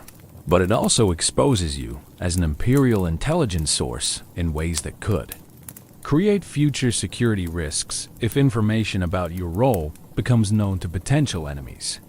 The interrogation concludes with Emperor Basil's decision about punishment for imperial family treason, a choice that will establish precedent for future cases while demonstrating the consequences of betraying imperial authority. The decision reflects both personal pain at family betrayal and political calculation about the broader implications of mercy versus justice. The trials of conspiracy members present Emperor Basil with complex decisions about balancing justice, political necessity, and imperial security in ways that will establish precedents for future cases involving threats to imperial authority. The proceedings must demonstrate the consequences of treason while avoiding excessive severity that might generate sympathy for opposition causes. The trial of Nikephoros Palaiologos focuses on his role as a coordinator between conspiracy members and foreign allies, with particular attention to evidence of territorial concessions promised in exchange for external support. The charges include treason, conspiracy against imperial authority, and collaboration with foreign enemies, crimes that traditionally carry the death penalty under Byzantine law. The evidence presented during his trial includes documents seized during arrest operations, testimony from other conspiracy members, and intelligence gathered through your infiltration work. The comprehensive nature of evidence makes denial impossible, forcing Palaiologos to focus on arguments about motivation rather than factual disputes. About his activities, I acted from concern for imperial welfare rather than personal ambition. He argues during his defense. The policies I opposed were creating problems that threatened the empire's future survival. My coordination with external eyes was intended to ensure peaceful transition rather than destructive civil war. But the court's response demonstrates that motivation cannot justify collaboration with foreign enemies or planning the assassination of imperial authority. The verdict, delivered personally by Emperor Basil, reflects both legal principle and political necessity. The empire's survival depends on loyalty that transcends policy disagreement, the emperor declares. Coordination with foreign enemies represents betrayal that cannot be excused by claims of patriotic motivation. The penalty for treason is death. Commander Komnenos faces similar charges related to his role in compromising military loyalty and coordinating provincial support for regime change. His trial reveals the extent to which conspiracy planning had penetrated imperial military organization and the sophisticated methods used to identify and recruit disloyal commanders. The military evidence presented during his trial includes correspondence with theme army officers, supply arrangements for supporting coup operations, and coordination protocols for managing provincial resistance to imperial authority. The documents provide a comprehensive picture of military betrayal that threatens the fundamental security of imperial defense. His execution, carried out according to military tradition, serves as a warning to other military commanders about the consequences of political disloyalty while demonstrating imperial authority over military organization. The public nature of the execution emphasizes that military oath-breaking will be punished regardless of rank or family connections. But the most complex trial involves Empress Zoe, whose imperial family status requires special consideration, while her central role in conspiracy planning demands appropriate punishment for treasonous activities. The political implications of executing the emperor's sister-in-law create challenges that extend far beyond normal legal proceedings. Emperor Basil's decision regarding Empress Zoe balances family loyalty against imperial security in ways that reflect both personal anguish and political calculation. The solution he chooses demonstrates imperial mercy while establishing clear consequences for family betrayal. Zoe will be confined to a religious house where she can spend her remaining years in prayer and contemplation. He announces, her imperial status protects her from execution, but her treasonous activities require permanent removal from political influence. The sentence of religious confinement effectively ends Empress Zoe's political career while preserving imperial family dignity and avoiding the political complications that would result from executing imperial family members. The decision establishes precedent for managing family betrayal while maintaining imperial authority. Your role during the trial proceedings involves providing testimony about conspiracy planning and operational details that confirm evidence gathered through other sources. The testimony requires careful balance between providing necessary information and protecting intelligence methods that might be needed for future operations. The trials conclude with comprehensive reformation of palace security procedures and military loyalty verification systems designed to prevent future conspiracy development. The changes reflect lessons learned through your intelligence work and the operational experience gained during response operations. The successful exposure and elimination of the conspiracy brings recognition for your intelligence work, but it also creates ongoing security concerns that will affect your future service in the Varangian Guard. Your deep penetration of opposition networks has provided invaluable intelligence, but it has also exposed you as an imperial agent in ways that could make you a target for future revenge attempts. Captain Hakan's assessment of your post-operation situation reflects both appreciation for successful intelligence work and realistic concerns about your long-term safety in Constantinople. The sophisticated nature of the conspiracy you helped expose suggests that surviving opposition elements may have resources for organizing revenge operations. Olafsson, he explains during a private briefing, Your intelligence work has earned imperial gratitude and advancement opportunities, but it's also created personal risks that will persist for years. Foreign enemies and domestic opposition elements will consider you a priority target for elimination. The advancement opportunities include promotion within the Varangian Guard, hierarchy, and potential assignment to specialized intelligence operations that would utilize the skills you've developed through conspiracy infiltration. But such opportunities also involve increased personal danger and ongoing exposure to political conflicts that could prove fatal. The Empire needs experienced intelligence operatives who understand foreign methods and domestic opposition tactics. Captain Hacken continues, your work has demonstrated capabilities that are rare and valuable, but pursuing such career paths requires accepting permanent personal risks.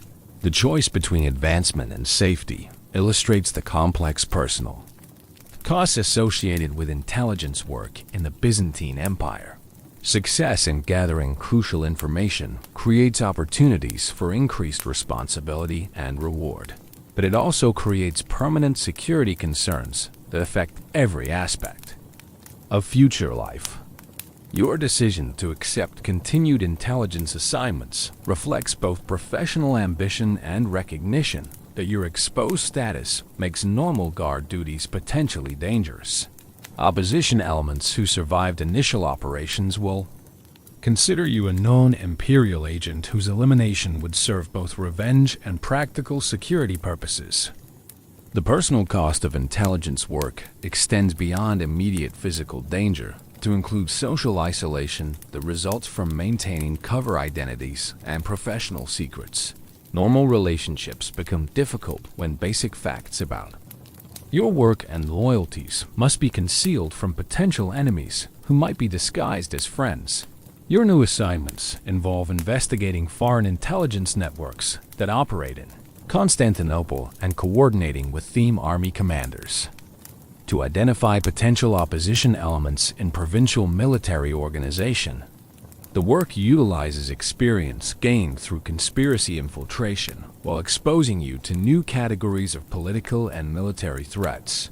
The ongoing security concerns require permanent changes in daily routines, social relationships, and personal habits designed to minimize vulnerability to assassination attempts or kidnapping by foreign agents.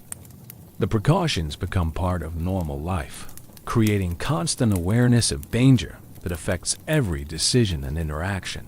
But the personal costs are balanced by recognition that your intelligence work has preserved imperial security and potentially prevented foreign conquest of Byzantine territory.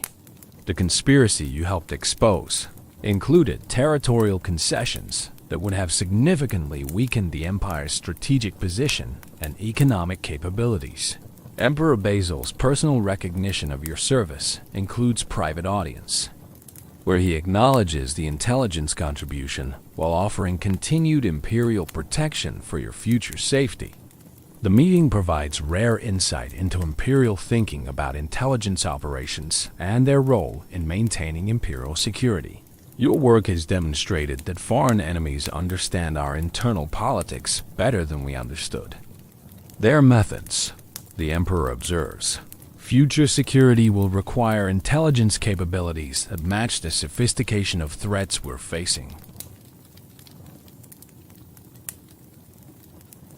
The conversation continues with discussion of expanded intelligence operations designed to identify and counter foreign intervention in Byzantine internal affairs.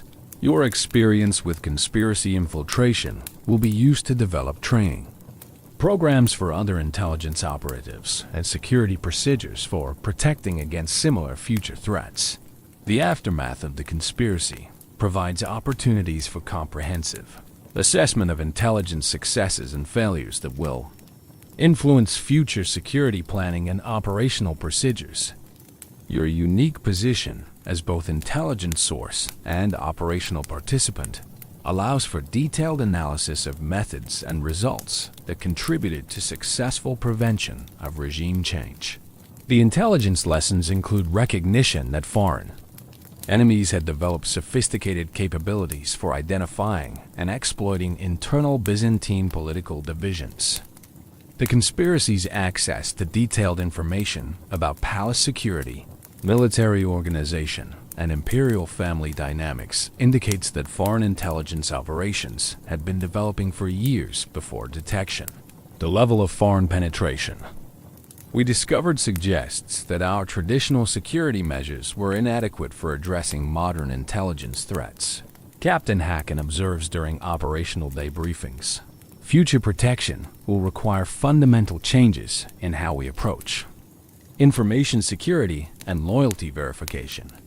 The operational lessons include understanding that domestic opposition elements were more organized and better funded than previous assessments had indicated. The conspiracy's ability to coordinate activities across multiple provinces while maintaining operational security demonstrates capabilities that traditional security measures were not designed to address. Your infiltration work revealed general approaches used by opposition elements to identify and gain support within palace and military hierarchies. The methods included various forms of persuasion and political discussion that targeted individual concerns with understanding of human motivation. The conspiracy's approach to building support indicates that opposition elements had conducted background research about our personnel before attempting to engage their political sympathies. You report during debriefing sessions. Their success in finding receptive individuals suggests that our personnel assessment procedures need review. The foreign intelligence lessons include recognition that external enemies had developed detailed understanding of Byzantine political processes and personal relationships that allowed for effective exploitation of internal divisions. The conspiracies coordination with foreign allies demonstrated capabilities that traditional diplomatic security measures were not designed to counter. The financial networks used by foreign allies to support conspiracy activities included sophisticated money transfer systems that operated through merchant networks and religious organizations. The complexity of financial support indicates that foreign enemies had been planning intervention in Byzantine politics for years before the current conspiracy attempt. Your intelligence work also revealed that foreign allies had prepared for multiple contingencies, including successful coup, failed coup, and partial success that might require ongoing military intervention. The comprehensive nature of foreign planning indicates that Byzantine political instability serves broader, strategic objectives that extend beyond immediate territorial or commercial interests. The lessons learned through your intelligence work inform development of new security procedures designed to prevent future foreign penetration of imperial political processes. The changes include enhanced personnel screening, improved information security, and expanded intelligence operations targeting foreign activities in Constantinople. The broader implications of your intelligence work extend beyond immediate security. Concerns to include fundamental questions about imperial governance and political control. The conspiracy's success in attracting support from significant elements within palace and military hierarchies suggests underlying problems that go beyond individual disloyalty. The conspiracy attracted support because it addressed real concerns about imperial policies and their effectiveness. Emperor Basil acknowledges during policy review sessions. Future security requires not just better intelligence, but better governance that addresses legitimate concerns before they become security threats. The policy implications of your intelligence work include recognition that imperial decision-making processes need better integration of military, diplomatic, and economic considerations. The conspiracy's criticisms of current policies were often based on legitimate strategic concerns that had not been adequately addressed through normal governmental procedures. Your proven capabilities in intelligence gathering and political analysis lead to assignment to specialized operations that utilize the skills you developed through conspiracy infiltration, while addressing ongoing security threats that require sustained attention. The new work involves coordinating with imperial intelligence services to monitor foreign activities and identify potential domestic opposition elements. The first major assignment involves investigating Venetian merchant networks that may be providing intelligence gathering capabilities for foreign enemies. Interested in Byzantine political and military information, the investigation requires developing cover identities that allow for penetration of merchant communities while gathering evidence about potential espionage activities. The Venetian investigation reveals sophisticated intelligence operations that use commercial relationships to gather information about Byzantine military capabilities, economic resources, and political relationships. The scope of information gathering indicates that Venice views intelligence about Byzantine affairs as crucial for their own strategic planning and commercial success. Venetian merchants have access to information about imperial finances, military deployments, and trade relationships that could be extremely valuable to potential enemies. You report during operational briefings. Their commercial activities provide perfect cover for intelligence gathering that would be difficult to detect through normal security measures.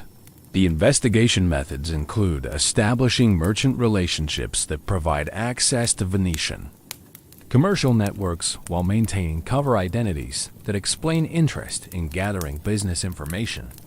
The work requires sophisticated understanding of commercial practices and political relationships that govern Mediterranean trade networks. Your second major assignment involves coordination with theme army commanders to identify and monitor military personnel whose political loyalties may be questionable based on family relationships, financial pressures, or ideological sympathies. The work requires development of assessment methods that can identify potential security risks without creating an atmosphere of suspicion that undermines military effectiveness. The military investigation reveals that opposition recruitment had been more extensive than initial conspiracy arrests had indicated. Several junior officers and administrative personnel had been approached by conspiracy elements, though most had not progressed to active participation in treasonous activities. The conspiracy's recruitment efforts targeted military personnel with specific vulnerabilities, including financial difficulties, career frustrations, and family connections to opposition elements, you report. Their methods indicate sophisticated understanding of military psychology and organizational dynamics. The military security work involves developing loyalty assessment procedures that can identify potential security risks, while maintaining trust relationships necessary for effective military command. The balance between security and operational effectiveness requires careful consideration of individual circumstances and organizational needs. Your third assignment involves monitoring foreign diplomatic activities to identify intelligence gathering operations that may be conducted under diplomatic cover. The work requires sophisticated understanding of diplomatic protocols and international relationships that govern official interactions between the empire and foreign powers.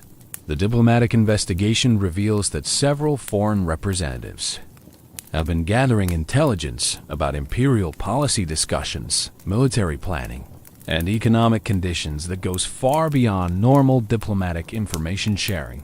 The intelligence gathering includes attempts to recruit imperial officials and access to classified information about strategic planning. Foreign diplomatic personnel are using their official status to conduct intelligence operations that threaten imperial security, you report. Their activities include recruitment attempts, information gathering, and coordination with domestic opposition elements that constitute clear violations of diplomatic protocol. The diplomatic security work requires development of monitoring procedures that can identify improper foreign activities while maintaining diplomatic relationships necessary for international commerce and political cooperation. The challenge involves balancing security concerns with diplomatic necessity in ways that protect imperial interests without creating international incidents.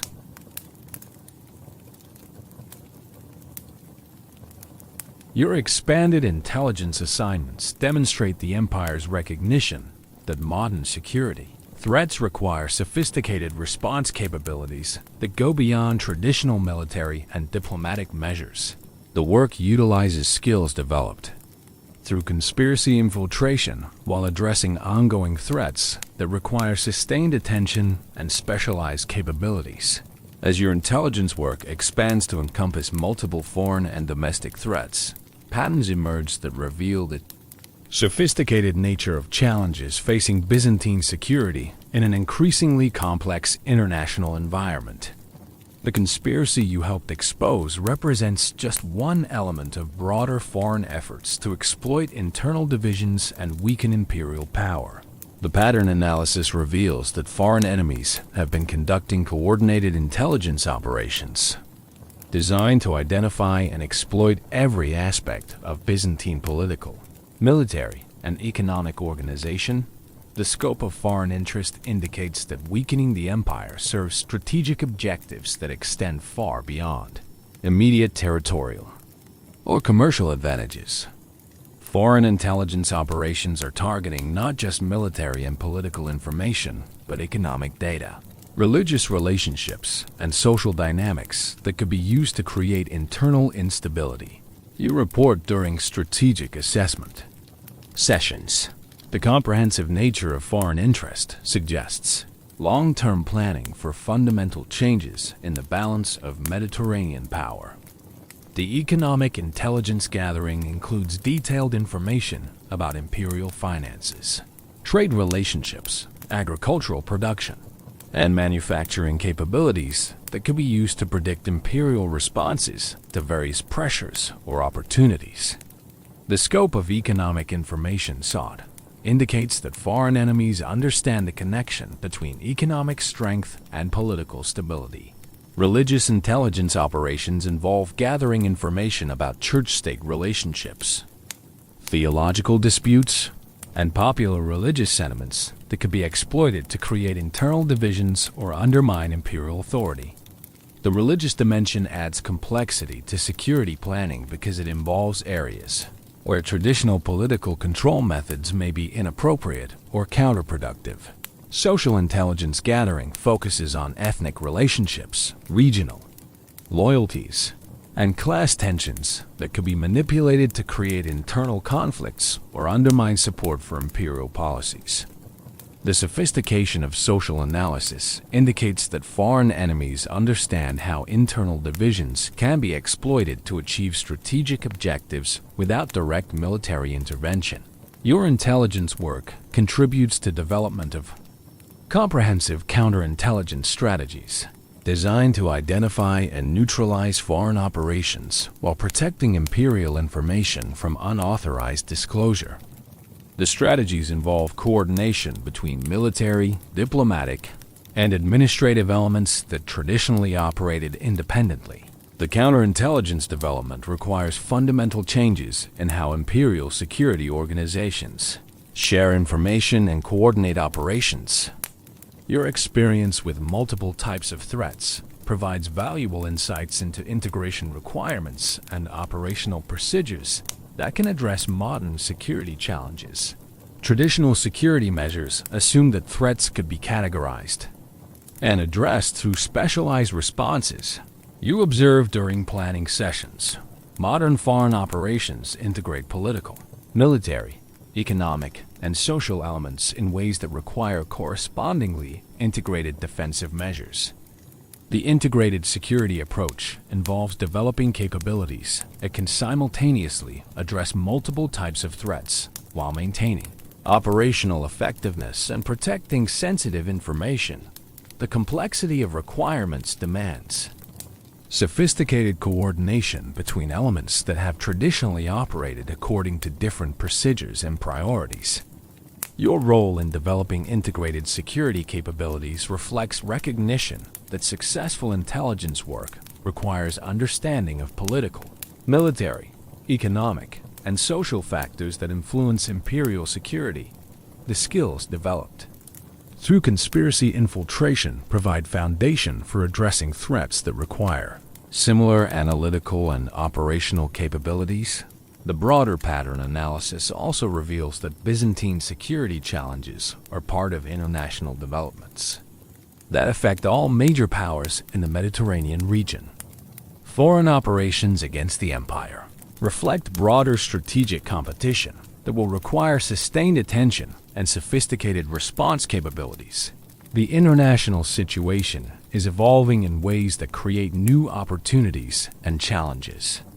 For all major powers, Emperor Basil observes during strategic planning sessions, our security measures must address not just immediate threats, but longer-term changes in the international balance of power. The strategic implications of your intelligence work extend beyond immediate security concerns to include fundamental questions about imperial policy and strategic direction. The threats you've helped identify require response capabilities that may necessitate changes in how the empire approaches international relationships and internal governance.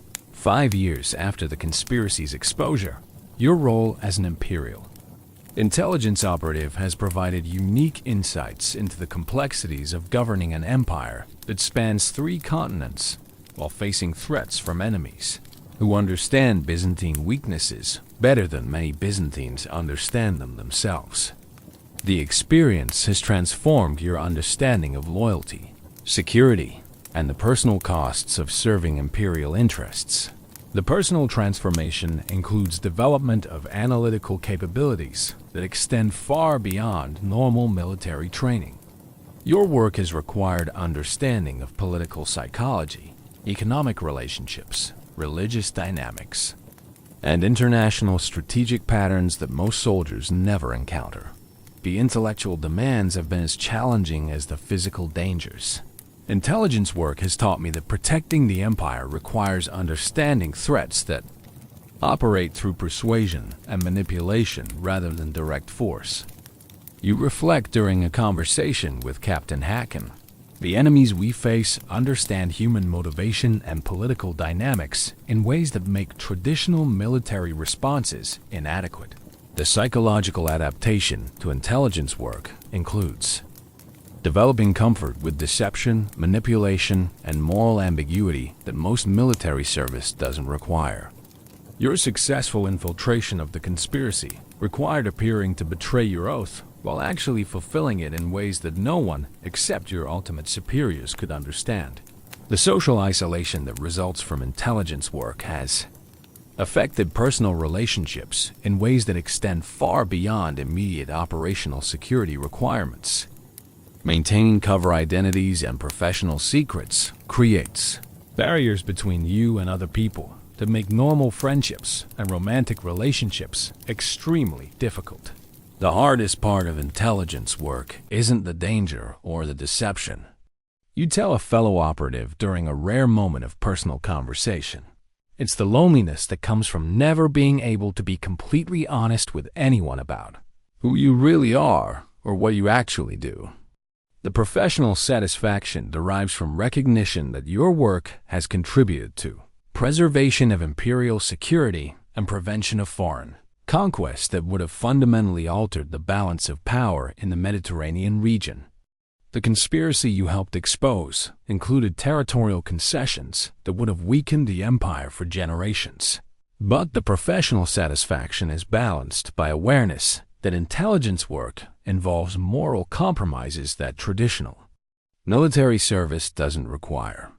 Your success has sometimes required actions that caused harm to individuals who may not have deserved the consequences of imperial security requirements. Intelligence work forces you to make choices between competing loyalties and conflicting moral obligations. You acknowledge during personal reflection, the greater good sometimes requires actions that cause individual harm. And living with those choices requires a kind of moral strength that military training doesn't teach. The long-term career implications include recognition that your specialized skills and operational experience make you valuable for continued intelligence assignments while also making you a permanent target for foreign enemies and domestic opposition elements. Your professional success has created personal security concerns that will affect every aspect of future life. The strategic perspective gained through intelligence work includes understanding of international relationships and imperial governance that few people in your original social position ever acquire. Your experience has provided insights into how empires function and how they can be protected or destroyed. Through sophisticated understanding of human and political dynamics, working in imperial intelligence has shown me that the empire's survival depends not just on military strength or economic resources, but on understanding and countering threats that operate through manipulation of internal divisions and external relationships. You conclude, protecting imperial security requires capabilities that go far beyond traditional concepts of defense. The personal costs of intelligence work include permanent changes in worldview and personal relationships that reflect the realities of serving in positions where loyalty and deception must be carefully balanced. The experience has provided unique insights while exacting personal prices that will affect the rest of your life. Your established role in imperial intelligence operations leads to assignment to long-term monitoring of foreign activities and domestic political developments that could threaten imperial security. The work involves maintaining surveillance networks that can identify emerging threats, while coordinating response capabilities that can address complex challenges before they become crises. The long-term assignments include oversight of intelligence, operations in major Mediterranean commercial centers where foreign enemies conduct activities that threaten Byzantine interests. Your experience with conspiracy infiltration provides valuable expertise for managing operations that require sustained penetration of hostile networks. The commercial intelligence work reveals that foreign enemies are using trade relationships to gather information about imperial economic capabilities, while establishing networks that could support future political or military operations. The scope of commercial intelligence gathering indicates that economic warfare has become a major element of international competition. Foreign merchants are gathering information about imperial finances, trade relationships, and manufacturing capabilities that goes far beyond normal commercial intelligence. You report during quarterly assessments. Their activities suggest preparation for economic pressure campaigns that could complement political and military threats. The commercial monitoring requires coordination with imperial trade officials and merchant networks to identify suspicious activities while maintaining commercial relationships necessary for imperial economic prosperity. The balance between security and commerce requires sophisticated understanding of both threats and legitimate business requirements. Your domestic political monitoring involves assessment of court dynamics and provincial political developments that could create vulnerabilities for foreign exploitation. The work requires understanding of Byzantine political culture and personal relationships that influence imperial policy and administrative effectiveness. The political analysis reveals ongoing tensions between central imperial authority and provincial autonomy that create opportunities for foreign manipulation of internal divisions. Regional differences in economic interests, religious practices, and ethnic loyalties provide potential leverage points for enemies seeking to create internal instability. Provincial political dynamics include legitimate grievances and regional interests that could be exploited by foreign enemies seeking to create internal divisions. You analyze. Effective security requires addressing underlying political concerns while preventing foreign manipulation of legitimate domestic issues. The political monitoring work involves delicate balance between imperial security requirements and respect for legitimate political expression within the empire's diverse population. The challenge includes distinguishing between normal political disagreement and activities that threaten imperial security through foreign influence or treasonous intent. Your military intelligence assignments involve continued coordination with theme army commanders to assess loyalty and identify potential security risks within imperial military organization. The work utilizes experience gained through conspiracy investigation while addressing ongoing threats that require sustained attention. The military assessments reveal that foreign enemies continue efforts to identify and recruit military personnel who might be vulnerable to political pressure or financial incentives. The recruitment efforts include sophisticated understanding of military psychology and organizational dynamics that make detection difficult. Foreign recruitment efforts are targeting military personnel with specific vulnerabilities, including career frustrations, financial difficulties, and family connections that could be exploited for intelligence gathering or political manipulation. You report. Their methods indicate detailed understanding of imperial military organization and individual psychology. The military security work requires development of assessment procedures that can identify potential risks while maintaining trust relationships necessary for effective military command. The procedures must balance security requirements with operational effectiveness in ways that protect imperial interests without undermining military capability. Your continued intelligence assignments demonstrate imperial recognition that modern security threats require sustained professional attention rather than temporary crisis response. The threats you monitor operate through long-term planning and sophisticated understanding of imperial vulnerabilities that traditional security measures were not designed to address.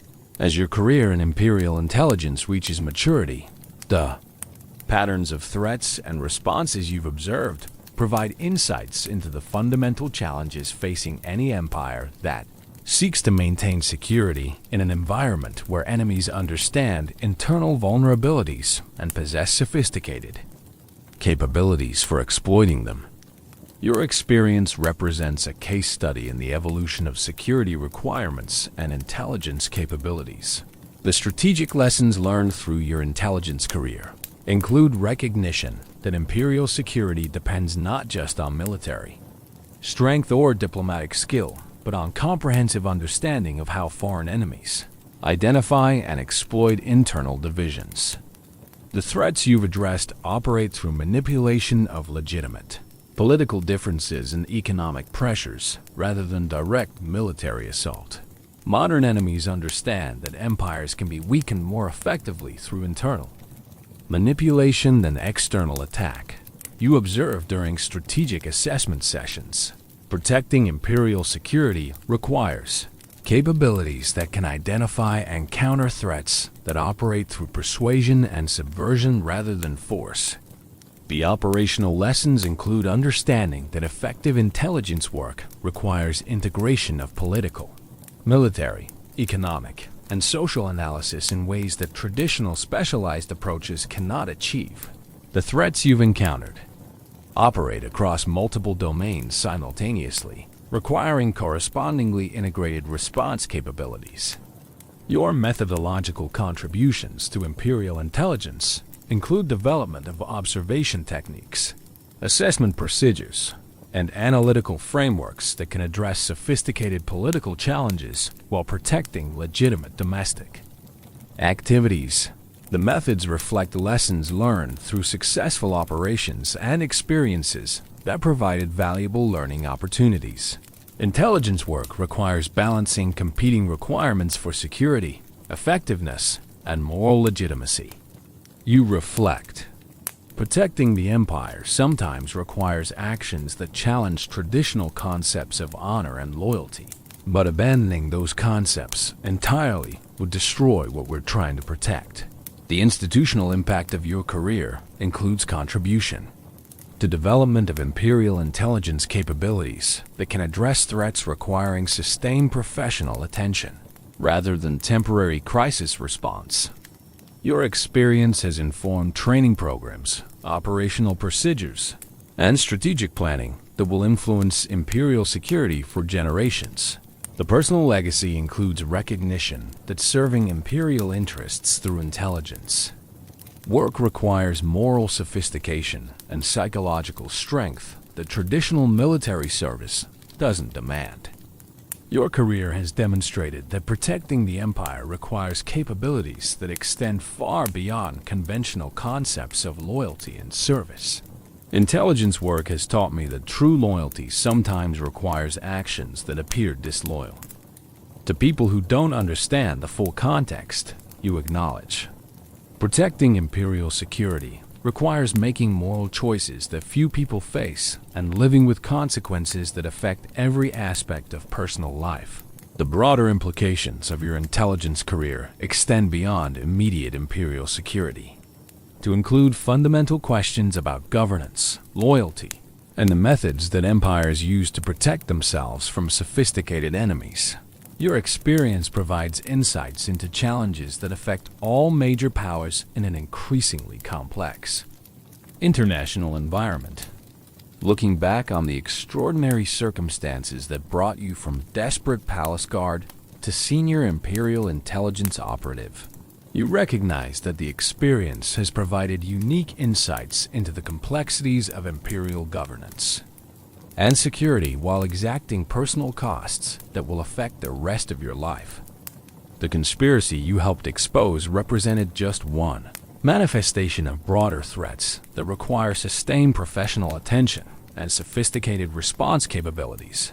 Your career has contributed to development of imperial security measures that address modern challenges while preserving fundamental values that make imperial service worthwhile. The Empire faces enemies who understand our strengths and weaknesses better than we understand theirs. You conclude in your final operational assessment, protecting imperial security requires constant vigilance, sophisticated analysis, and willingness to adapt our methods to address threats that our enemies continue to evolve.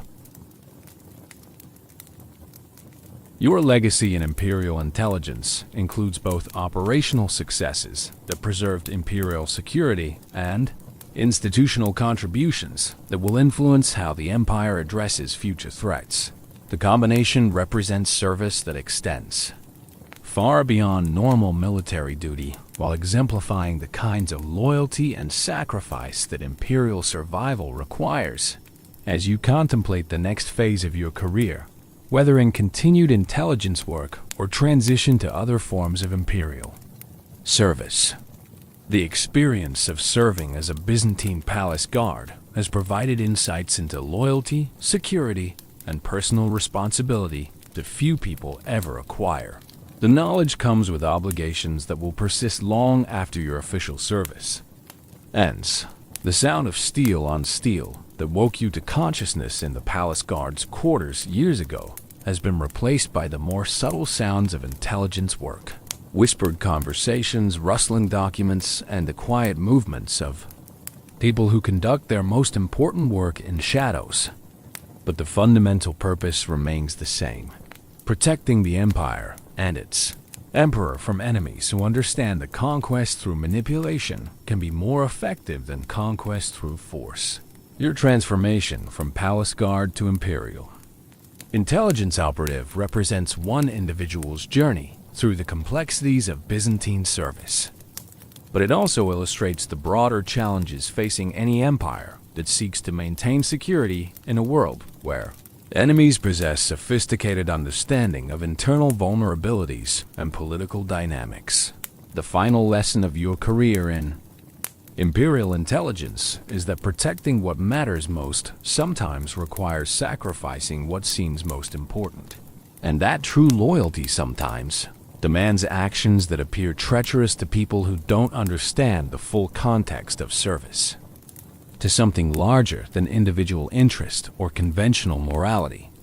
The empire endures, the emperor lives, and the threats continue to evolve.